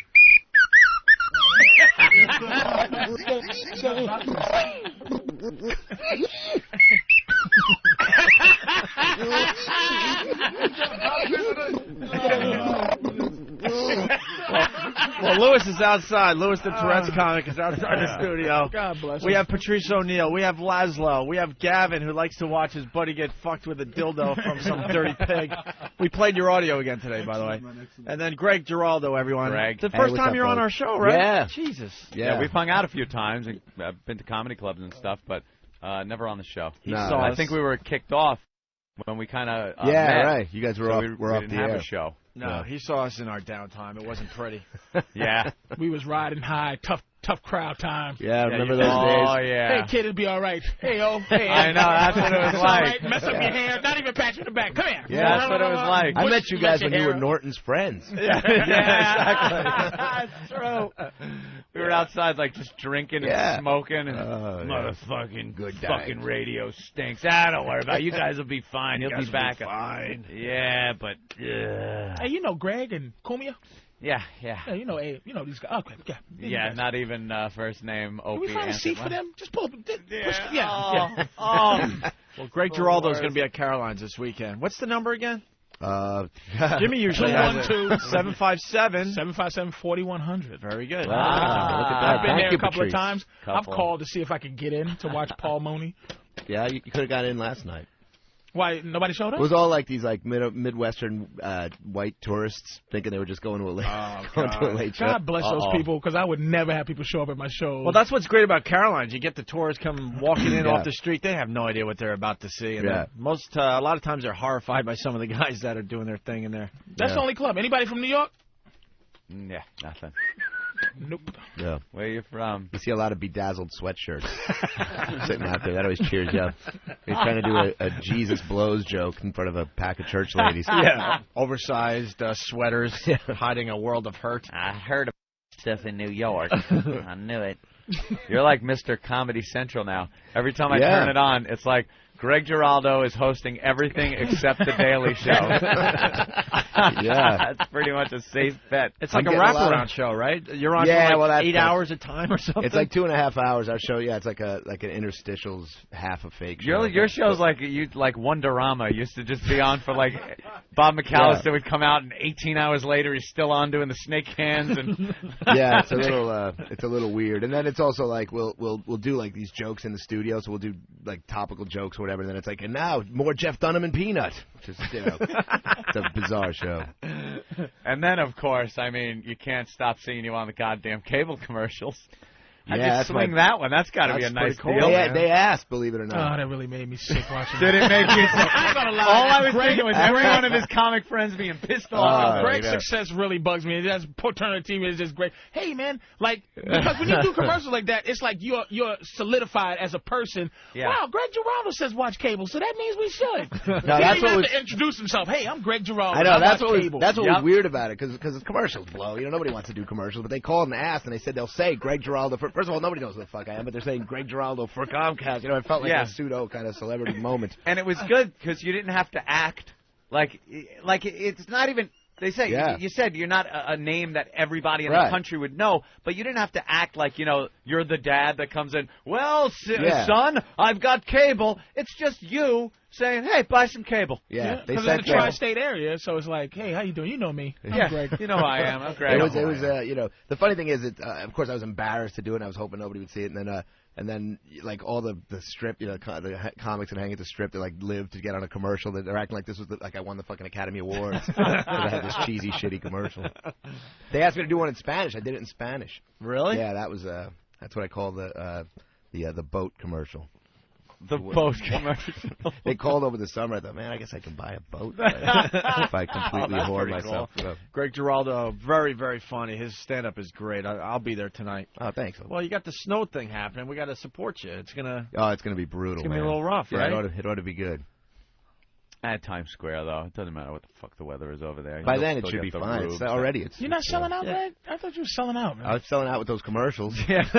No, yeah, some places, but I suck at more. I barely have a website. I keep waiting for something to happen that'll make it all unnecessary. No, they don't like that shit. I'm the same way, thinking that just integrity and hard work. You gotta work. Come to see me, suckers. Yeah. I'm at Hoobity-Loobity's. You gotta get it with the Boy, we times, made it. We did it together. You guys, with your good work, I got to thank my fans. Thank you for making. I just, you know what? I shouldn't even say this. Just go. No, you say it. My mother answers my email. Your email. She answers it for me. I say, Mom, because I can't do it. And this one guy, infant, he wrote me something. I just can't look. He said, hey, man, I loved you on such and such and such. And then he was all into me. And she wrote, thank you for your support. And thank you so much for calling in, and I appreciate it. Love, Patrice. I said, Mums, does anybody who likes me would ever think I would say appreciate anything? God damn. And I'm trying this whole shit, but it's just, thank you, Greg. It's hard. You gotta be like everybody's pal. Who's got the nobody. By the way, nobody answers all their own emails on those things. I don't answer all of it, but I answer like select ones. I'll answer enough where enough people go, that motherfucker answered me. Yeah. And I never want it to seem like a form letter, even if it would just take a, thanks, man, I appreciate it, or thanks for listening. That looks like, then they think you're just copy and pasting everything. So I'll be like, hey, glad you liked the Danza bit I did, or something that they... on MySpace? Yeah. You're on MySpace? No, I'm just starting. That's what I'm saying. I'm just starting. I'll go like, I guess this is what we got to do to make it. Fuck you, man. Thank you, Greg. I'm with him. And you got to answer letters like, hey, where'd you get that hat you're wearing in the picture? So they know you're not fucking. MySpace is what started the Pennsylvania murder. That MySpace, the bitch was getting him on MySpace, and it snowballed. The dude killed the bitch's parents. I am a sane human being. And I could see how people can kill on MySpace. It is. You just see if you got a little sickness in you, and you get emails from some, there's some 16-year-old girl, 18-year-old girl, and her name is like the slut. Or something. You go through a picture, and it's her and her friends touching tongues, and in their bikinis. I want to drive to Pennsylvania and choke a bitch. When you see someone named Teen Hole, I will kill your mother. No problem. You got to screen name Teen Twat. You get a good sense she puts out a little bit.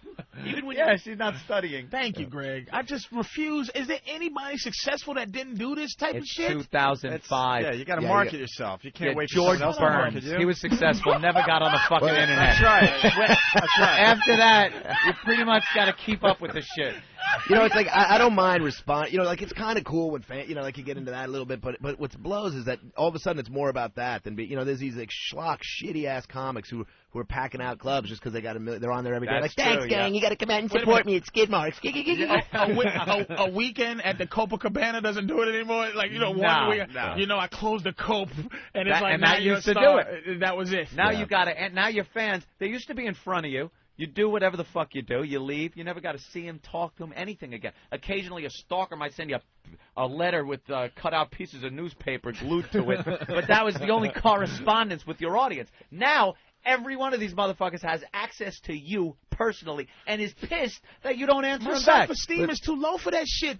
I go sometimes, like looking at throw up, I'll go to one of these cringe humors, and you just, one guy, I seen Patrice's, HBO special. It was cool, man. And the next one I go, that fat motherfucker. And I'm like, I want to call my mother and go, Mom, don't answer these things anymore, because she's going to see your son he's a hunk of shit. And my mother loves me, you know what I mean? That shit hurts. And I don't want to know that. I want to have faceless, here's how I want to get killed. I want to get killed with a motherfucker going, hey, man, can I get your autograph? And the guy goes, you're dead, fucker. Talk radio. Talk radio, right. That's it. Some creepy fucking dude that does. I don't want to know you like that. I just want to. Ixnay on the Talk Radio A.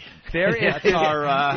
That's our nightmare. We do talk radio. Well, yeah, but you're fun. Please. But I I'll shoot him first. Laszlo, I'm sorry. We should have introduced Laszlo officially. I don't know if the mic's working. Is it working? Yeah, it's working, bro. I love it when you email people back and they email you and they're like, This isn't Laszlo. Oh, I know. Now you're there proving. Yeah. Well, click. You're taking pictures of yourself in front of his email. Look, it is me. And then you're realizing this is a little desperate. Why am I corresponding with these people? And then some people can't just take the response and leave it at that. Then you see, R-E-R-E-R-E, the subject line. The guy's now carrying on a conversation like he's your fucking accountant. Yeah. And plus the typing, it's like, I don't know, who's got the time to write these treatises every fucking day? I never someone's went like, hey, I love you. Could you give me a day-by-day account of the last 12 years of your career? Like, shit. It's like a fucking blog. When are you going to be in a such and such area? My asshole seizes up when I see LOL.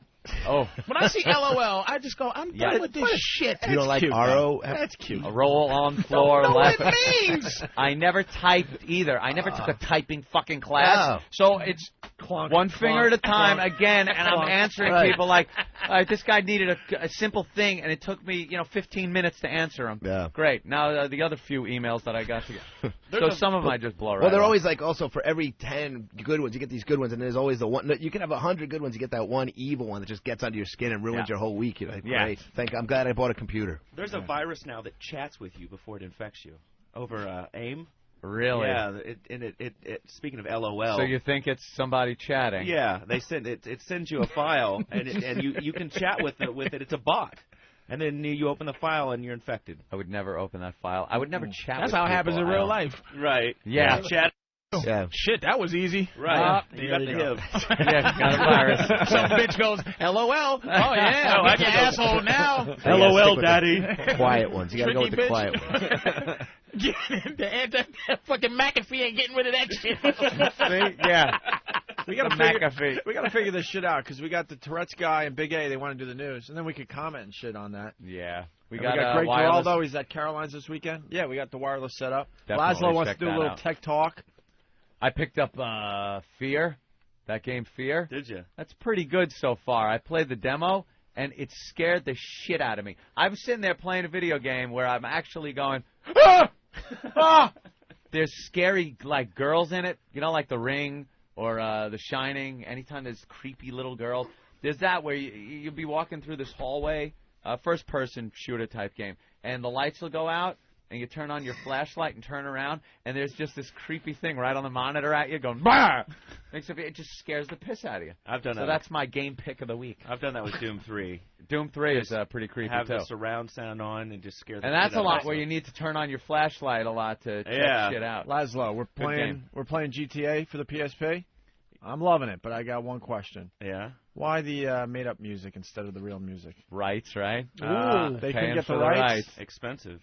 It really? is. It's expensive, and also because I love that feature about the last few GTAs. Not that many people own a PSP, so it's going to cost a ton to license music. This is at least what. Right. I mean, the music, it's still cool. Put your iPod on and one ear. Remember the first one had Last Night Doing Yayo? Oh, yeah. Oh, that was the funniest fucking thing.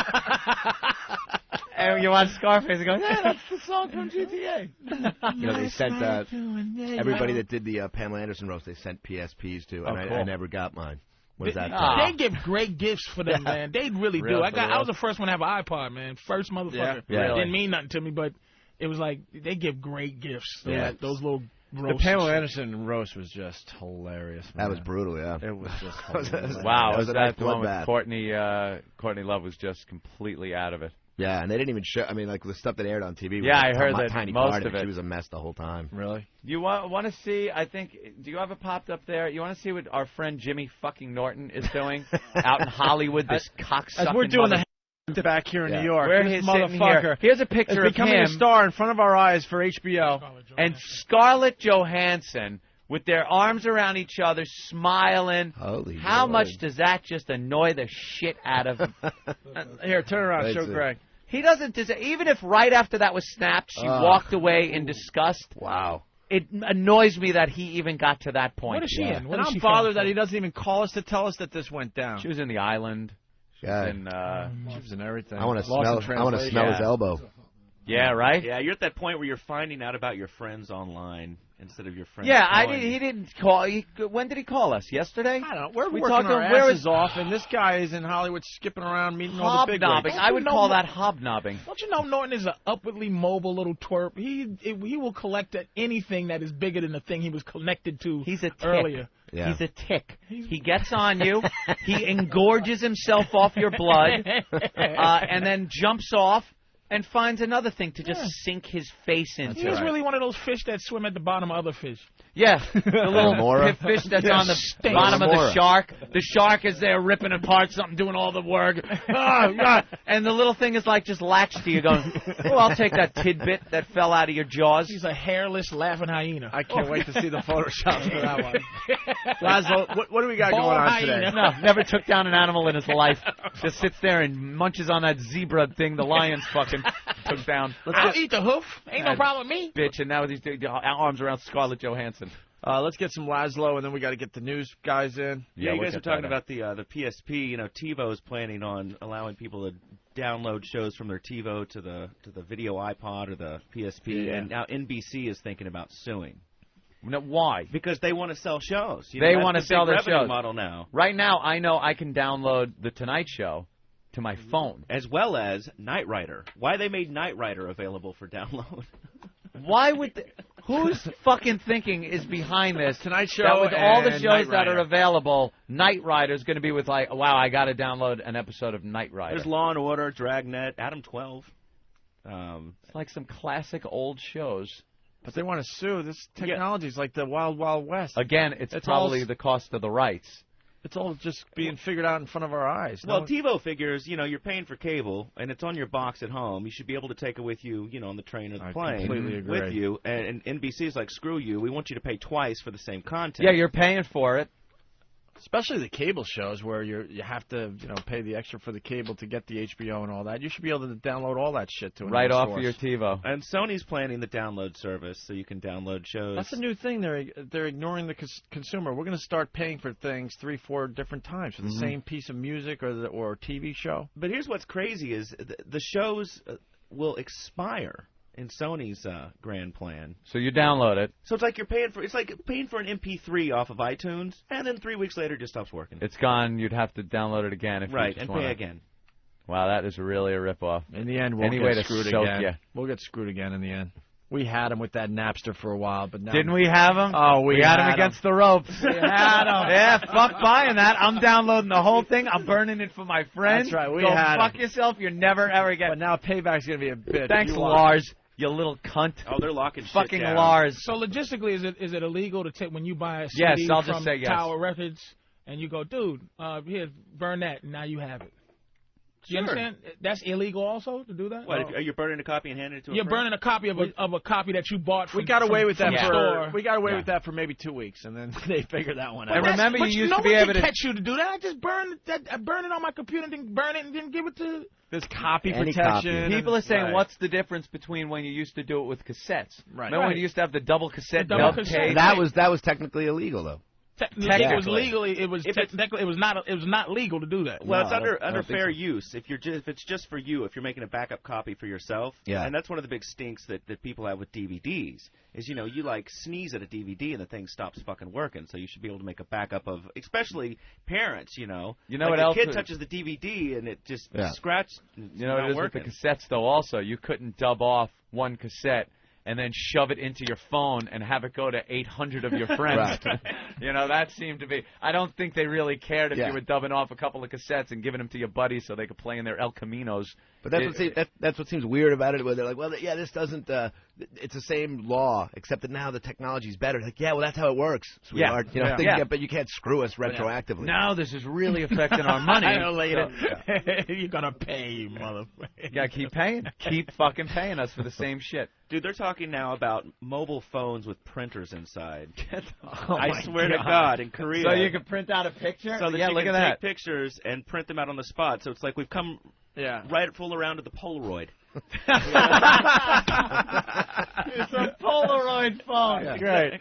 Hey, we had Leo in. God damn, that's we had funny. Leo, that tech guy, in. He Yeah, went what on a voice on that guy. He sounded like Bruce Kelly, but Leo was talking about this phone that you give your girlfriend, and it's bugged. Oh, yeah. We only talked about it for like 10 seconds. It's like $800 looks and works like a regular like, cell phone. Here, sweetie, here, I got you a cell phone for Christmas. But this at any time, you can then shit. dial up this secret number and hear everything that's going on. It's now a bug that she's wearing on. The phone never rings. Phone doesn't ring, so wherever she is, you hear everything heard about she's these talking Yes. about. The best are the GPS-enabled phones that you can, here, honey. Oh, yeah, and then you just, you're at work, you're like, online where she is. Neiman Marcus again. That sounds like great news. It's called from, the insecure. Oh, sorry. If you're giving it to her, that sounds great, but it's a creepy technology to have out there. Who's more likely to get burned by that, her or one of us? Yeah, exactly. They're really making it hard to fuck around out there, I'll tell you.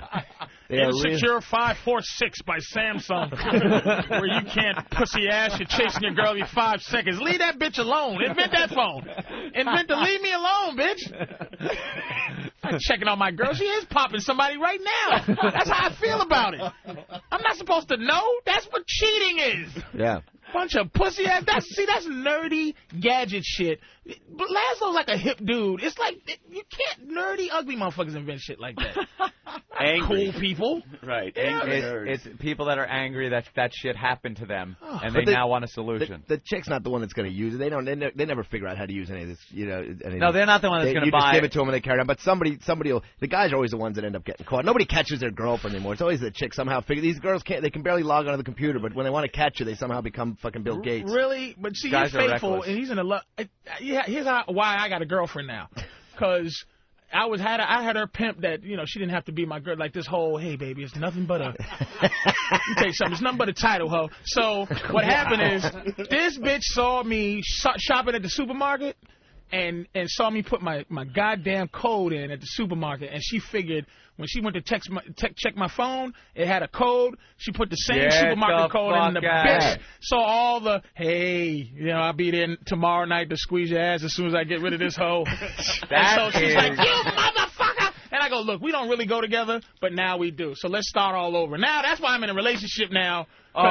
This before this, but we crossed the line now, and you know my phone code, so now we got to be boyfriend and girlfriend. No, it's that she caught me.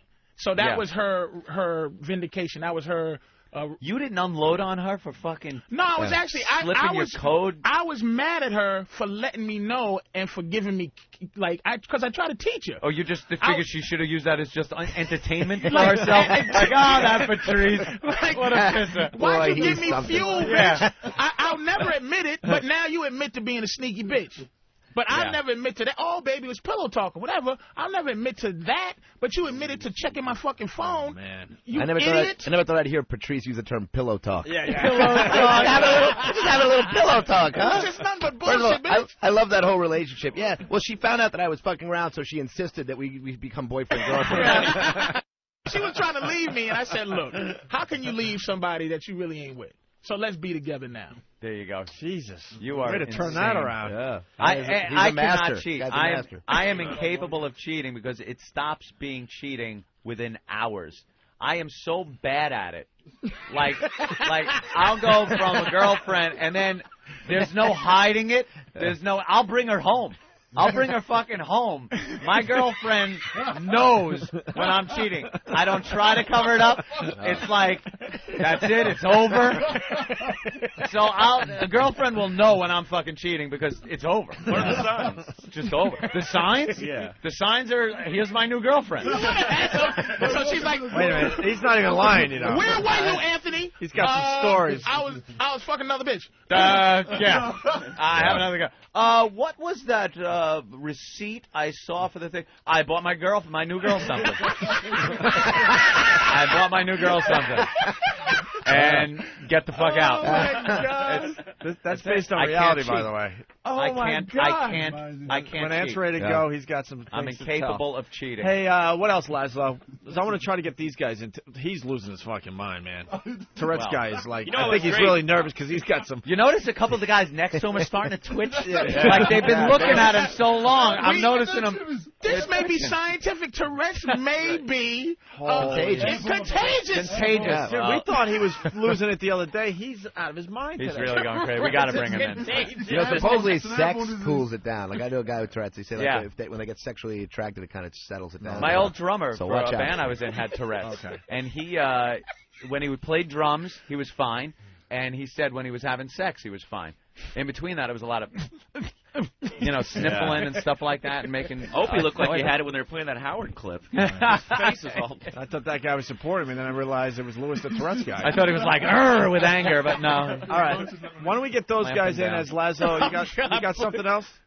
Oh, on the GPS stuff, they're now testing cars that will tell how fast you're going based on the speed limit. Yeah. And not allow you to speed. Like a governor will kick in on your car. So as you're pushing the gas to go past 55, the car knows that it's in a 55 zone. And it'll take a reading on GPS, know that if you got from point A to point B in a certain amount of time, how fast you're going, and not let you do that. Maybe Easy Pass. Maybe that's another word for Easy Pass. Let me tell you something. Unless I got a few kilos of coke in my trunk, I could give a shit that they know where I am with Easy Pass. Because when I'm flying by that cash line and I'm laughing my ass off at the people that are waiting fucking 20 minutes sitting there and zooming through Easy Pass. They're going to start sending you tickets in the mail, man, for that. That's what I think, too. They can't do that. They're already not with Easy Pass. Well, no, with Easy Pass. I haven't gotten Don't they do one. it on the Mass Pike or something? They time the distance between toll. I haven't gotten one. I've heard those rumors. Yes. There's actually grants that the Department of Transportation has been giving several states to do mileage-based road user fees, where it's a GPS system on your car, and you pay the tolls based on where you were at what time, so that they can try to get people to pay for the actual roads you're using. Correct. So if you drive over a bridge a certain amount of times, you would pay more than some guy that drove over it once. Well, and based on peak hours. But it's based on peak hours. That is insanity. No, but what it does is it sends your location constantly. Yeah. Oh. Patrice doesn't like any of that shit. I hate it all, dude. I don't want no one know where the fuck I am. Exactly. I'm doing something sneaky as it is. And I'm like, I feel safe. I'm transporting crack. I don't need a nigga knowing what time I'm at. That's Patrice's side. My side is, I feel safe. Someone's watching me. Someone knows where I am. If there's a problem with somebody that doesn't want to be tracked, they'll know where I am. White flag thing all the way. Your GPS will go, why you going 85? Anthony, is there a nigga following you? In a woman's voice as well. Are you okay? Yeah, that's OnStar. Black people That's the only reason you will be speeding. This is OnStar. If there's a nigger following you, you can speed as fast as you would like. That option on the new Cadillac. With that, let's try to get to these guys. Louis, you all right today? Oh, shit, man. What the fuck's going on? Wow, this guy's taking a dump. My train going to Penn Station got stuck under the tunnel for 45 minutes before they could get up to the track. Wow. Right. Surprised you didn't get shot by an air marshal. Jesus Christ. Imagine being stuck in a train with him. Imagine being stuck in a train with him. I was pissing everyone off. This one. Wow. Fucking air marshal. I love it. We should send him to the airport with a Koran and just watch him go through fucking You know what? I think he said bomb. Brum. Brum. No, he's saying bomb. Brum. I got him. Brum. I'm gonna blow the plane. You know what? Before I forget, when I was on Tuesday, I went to my website and I got a bunch of I don't want to say fan mail, I don't want to sound stuck up, but I got a bunch of messages of support, which was really cool, and they were signing it BRRRING. Bling. And this is new catchphrase. And it's funny. I was really inspired by you guys, so I wrote a song about Tourette's. Oh boy. And I no, dude, it was so scary in that tunnel. I'm just so nervous still. Wow. Do you need some How come warm-ups they called tonight, it? Greg? Yeah, I need an opener. I love that he started it by saying, "I don't want to sound stuck up," as if there was anything coming from you that could sound. I don't want to sound stuck up. I know this is going to sound conceited, but. What's your name? Greg Giraldo. He's playing Caroline's tonight. Oh, sweet. Awesome, man. Yeah, come And on down. he's only going to do 10 minutes, and he's only going to talk for one. Hey, folks, thank you, Evan Lewis. How come Lou Gehrig got the name the disease after him, but they never called this the Shimp disease?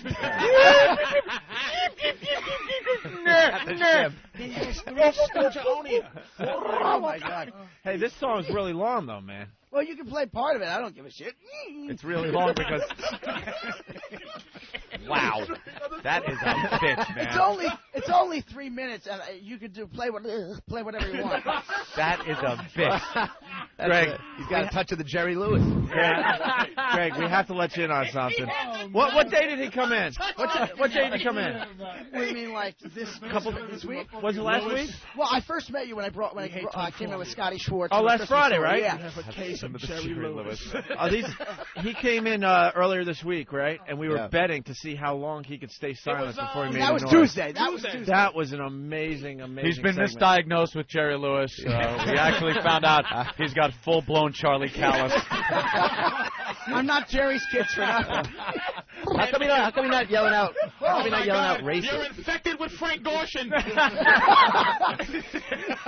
Oh my God! Aren't you guys supposed to be yelling like racist shit and everything? Well, it depends. This would be a good time. Yeah, right? No. It's crazy, and I spilled coffee all over myself this morning too because I was doing that. And when I did it, it was on the train, and I started screaming, and people didn't know the difference between my real screaming and my Tourette's. And it was I'm just so nervous. He's nervous. Wow, I you hate are. being in small spaces and being in a train under the city for 45 minutes will kill you. Wow. Imagine being with you in a small space. We're gonna die. Now I know how my therapist feels. Want to hear the song? They're turning the heat up because they think everyone's cold in the back of the train. Yeah, let's hear it. Fucking freezing back there, man. Oh my God! There's smoke popping out the back of the train. Did we lose a spring? Boing, boing. Oh my God, the train's coming apart. Oh my God, the springs are loose in here. Oh, we're losing air brake pressure. Oh my God, I hate myself. With the lights on. All right, listen. Let's.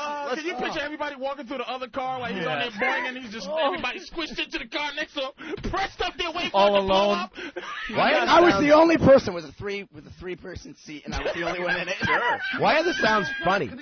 I know. I mean, why are the sounds funny? It seems like a bizarre. Like, oh, that's a hell of a. When I was little, I had a lot of different ones. Like I used to have more physical. Oh, go ahead. No. I was stopping everyone so we could hear you. Oh, play the song. Sure. No, well, the one tick used to be more physical. Like I used to have this where I'm kicking my ass. And in school, they used to like line you up in line to go to classroom. Well, they always had to put me in the back because for the longest time I was always kicking kids, and I didn't mean to do it. So they were more physical. But I started developing like the and that probably around 14, 15 years old. So that's when it happened. Wow. You're allowed to go on planes. And I can control it. Like people know me, and they hardly ever see it sometimes. But when I'm really nervous or anxious, like getting stuck in a fucking train, that does it to me. It really triggers it. Yeah. Because I've been acting for 12 years. I've only been doing comedy for a year. Yeah. And the same thing when I'm on set. Same thing when I'm doing fly, comedy. Louis? It calms down. What? Do you fly? Yeah. He's an actor. That's got to. Yeah. I've only been doing stand-up comedy for about a year now, and it's the same thing when I'm on set. It's like I'm able to shelf it for a little bit. Can you fly? Control it. Are you allowed to fly? You have to give them a note and say you have this and da-da-da. Oh, you mean like on the plane? Are they gonna fuck you up? Oh, yeah. On the plane, The only time I ever really been on the plane was when I was on the Tonight Show when they flew me there, and I did not have a problem with that. That's really my only experience on a plane, and it went fine. Right. Yeah, he was on the Tonight Show. By the airplane bathroom. You went on the Tonight Show. Wait a minute. Look at Big A. Big A's like I'm the one with the speed problem. Yeah. Big A's getting like, uh-oh. Now Big A's gonna go. You want to hear Big A real fast? Big A, come over here. Yeah, he's on a plane going, bring, bring. We told you to shut your cell phones off, people. Please, don't turn them on until we're at the terminal and the cabin door is open. Bring, bring. People, no cell phone. Imagine going through the customs as well. Oh, yeah. I don't know who would be more embarrassed to walk the street together, me or him.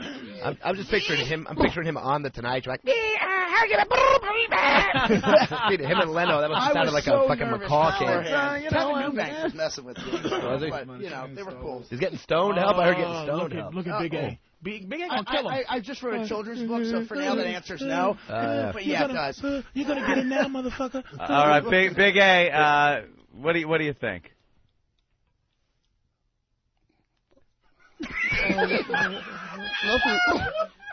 Nothing much. Yeah, have you spoken and made friends? Yeah, we joined a club. What kind of club? What's funny? His Tourette's has good timing? Because Yeah. it's right when he wants to be funny with it, but he's not choking, so he's like, not a fake one. Hey, because we're sitting there both going, oing. Oh, my God. Yeah, this guy, he's got funny Tourette's. Yeah, I funny just Tourette's. just the last election that just happened. You know, you go into the booth, and I was having trouble looking at it, and I was making all these noises from the booth, and people were just like, "What the hell's going on?" And I don't do it on purpose at all, and it's like I wish I could just get rid of it, but I'm stuck with it. This You past know, election, I'm sure everybody would have wanted to vote for Boing instead of the fucking choices we had. So, where's Boing on my fucking? Did you guys want to hear the song? Yes. Why Oh, don't we play he's so He cognizant. is pushing this Oh, fucking. Well, let's listen to the song. We'll see what it's all about. Big A don't have. What's this called? It's called One Tick at a Time, and I go by Twitchels, by the way. That's my nickname, Twitchels, so it's called One Tick at a Time. He's got a cute Tourette's name. Yeah, Twitchels. But I wish I didn't have Tourette's. I'm not trying to exploit it for my comedy. My name is Twitchels. All right, hold on. Gavin said this is like the Star Wars bar.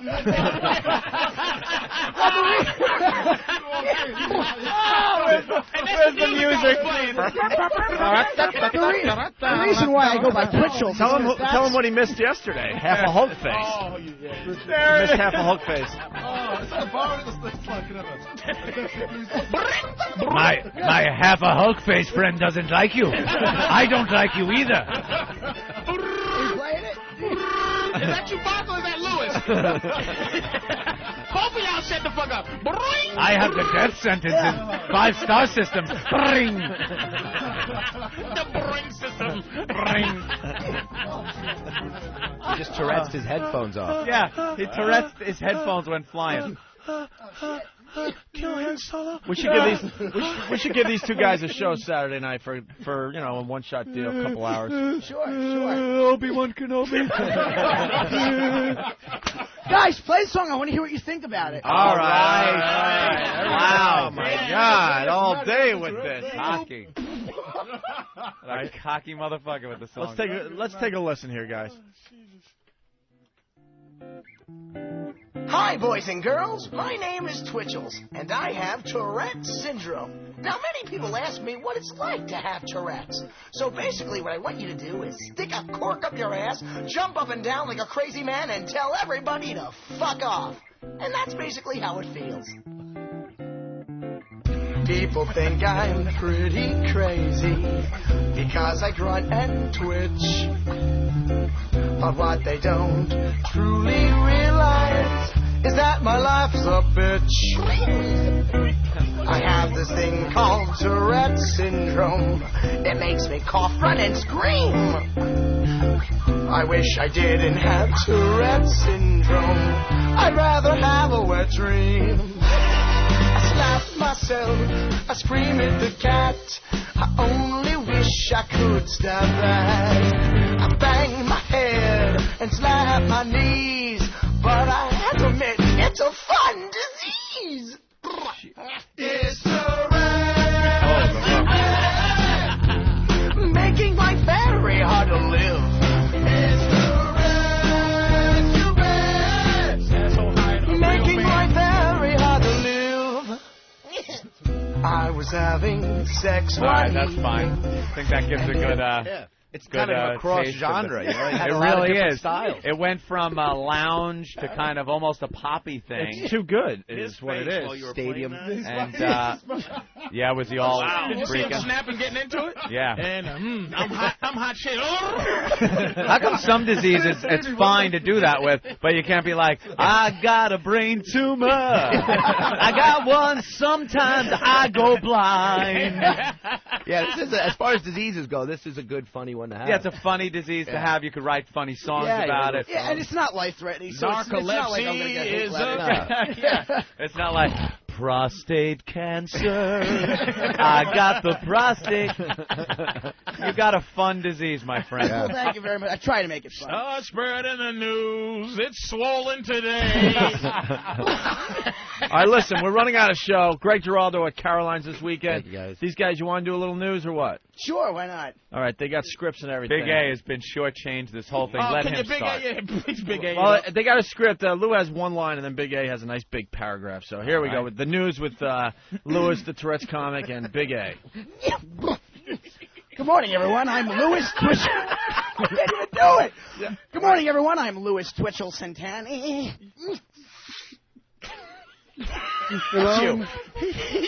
He does not want to be Tourette. God. Oh, they're stepping on Big A. What's wrong? Sorry, Big A. Sorry. What's the matter, Big A? Problem? Yeah, it's me. Oh, look, he's yelling at me. Oh, you gonna take that? What's this world coming to? I am gonna take it because now I was unfair to Big A, and I on star. I apologize. You gotta apologize. You don't take that shit. No. I like that. You got balls. You got balls. All right, let's start over, guys. It's Louis the Tourette's comic and Big A with the news today. Good morning, everyone. I'm Louis Twitchell Santani. And I'm Big A. Starting with our top story this morning, Southwest Airlines jet holding 103 people skidded off a runway of Chicago's Midway Airport before stopping in an intersection yesterday. The plane crashed into two vehicles, killing a 6-year-old boy and injuring 9 others. There is still no definitive of known cause for the crash, but it is understood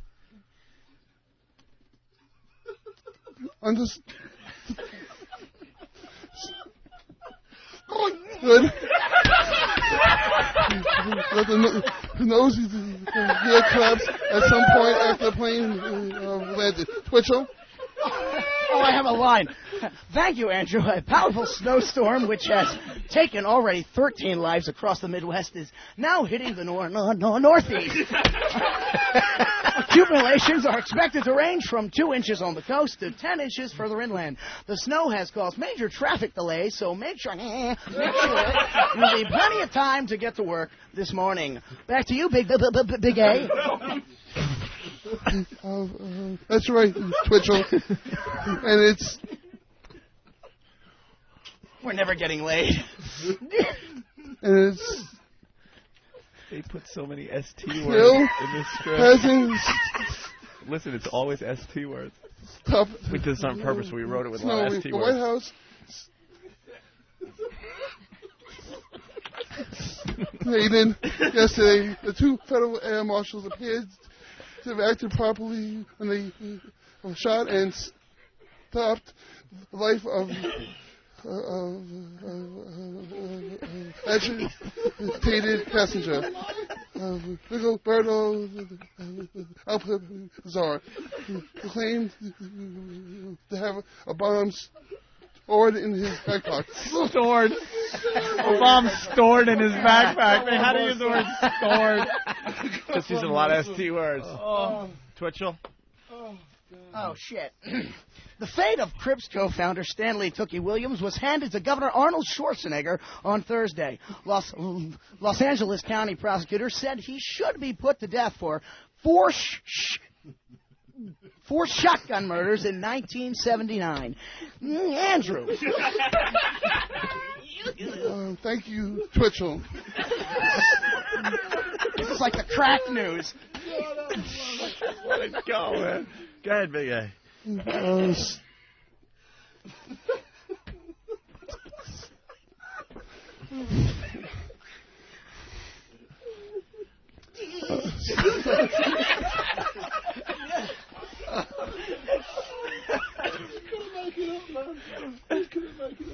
Imagine if you know one of these people that died in the news stories, and this is how you hear it for the first time.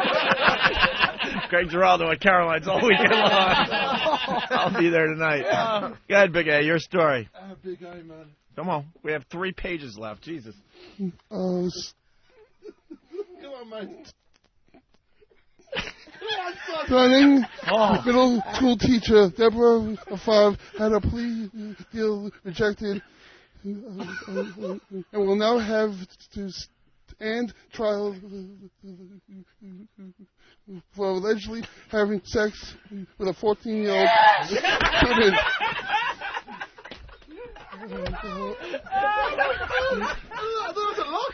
Oh, Jesus, mother of God. The trial will start on April 10th. Oh, he's done. A South Florida Scrooge has placed... this is funny. A South Florida Scrooge has placed a bound and blindfolded Santa hanging from a tree on his property. Neighbors of Ron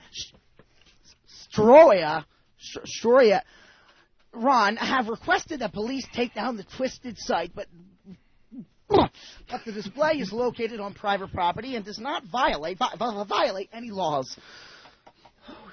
In international news, Iranian hardline head of state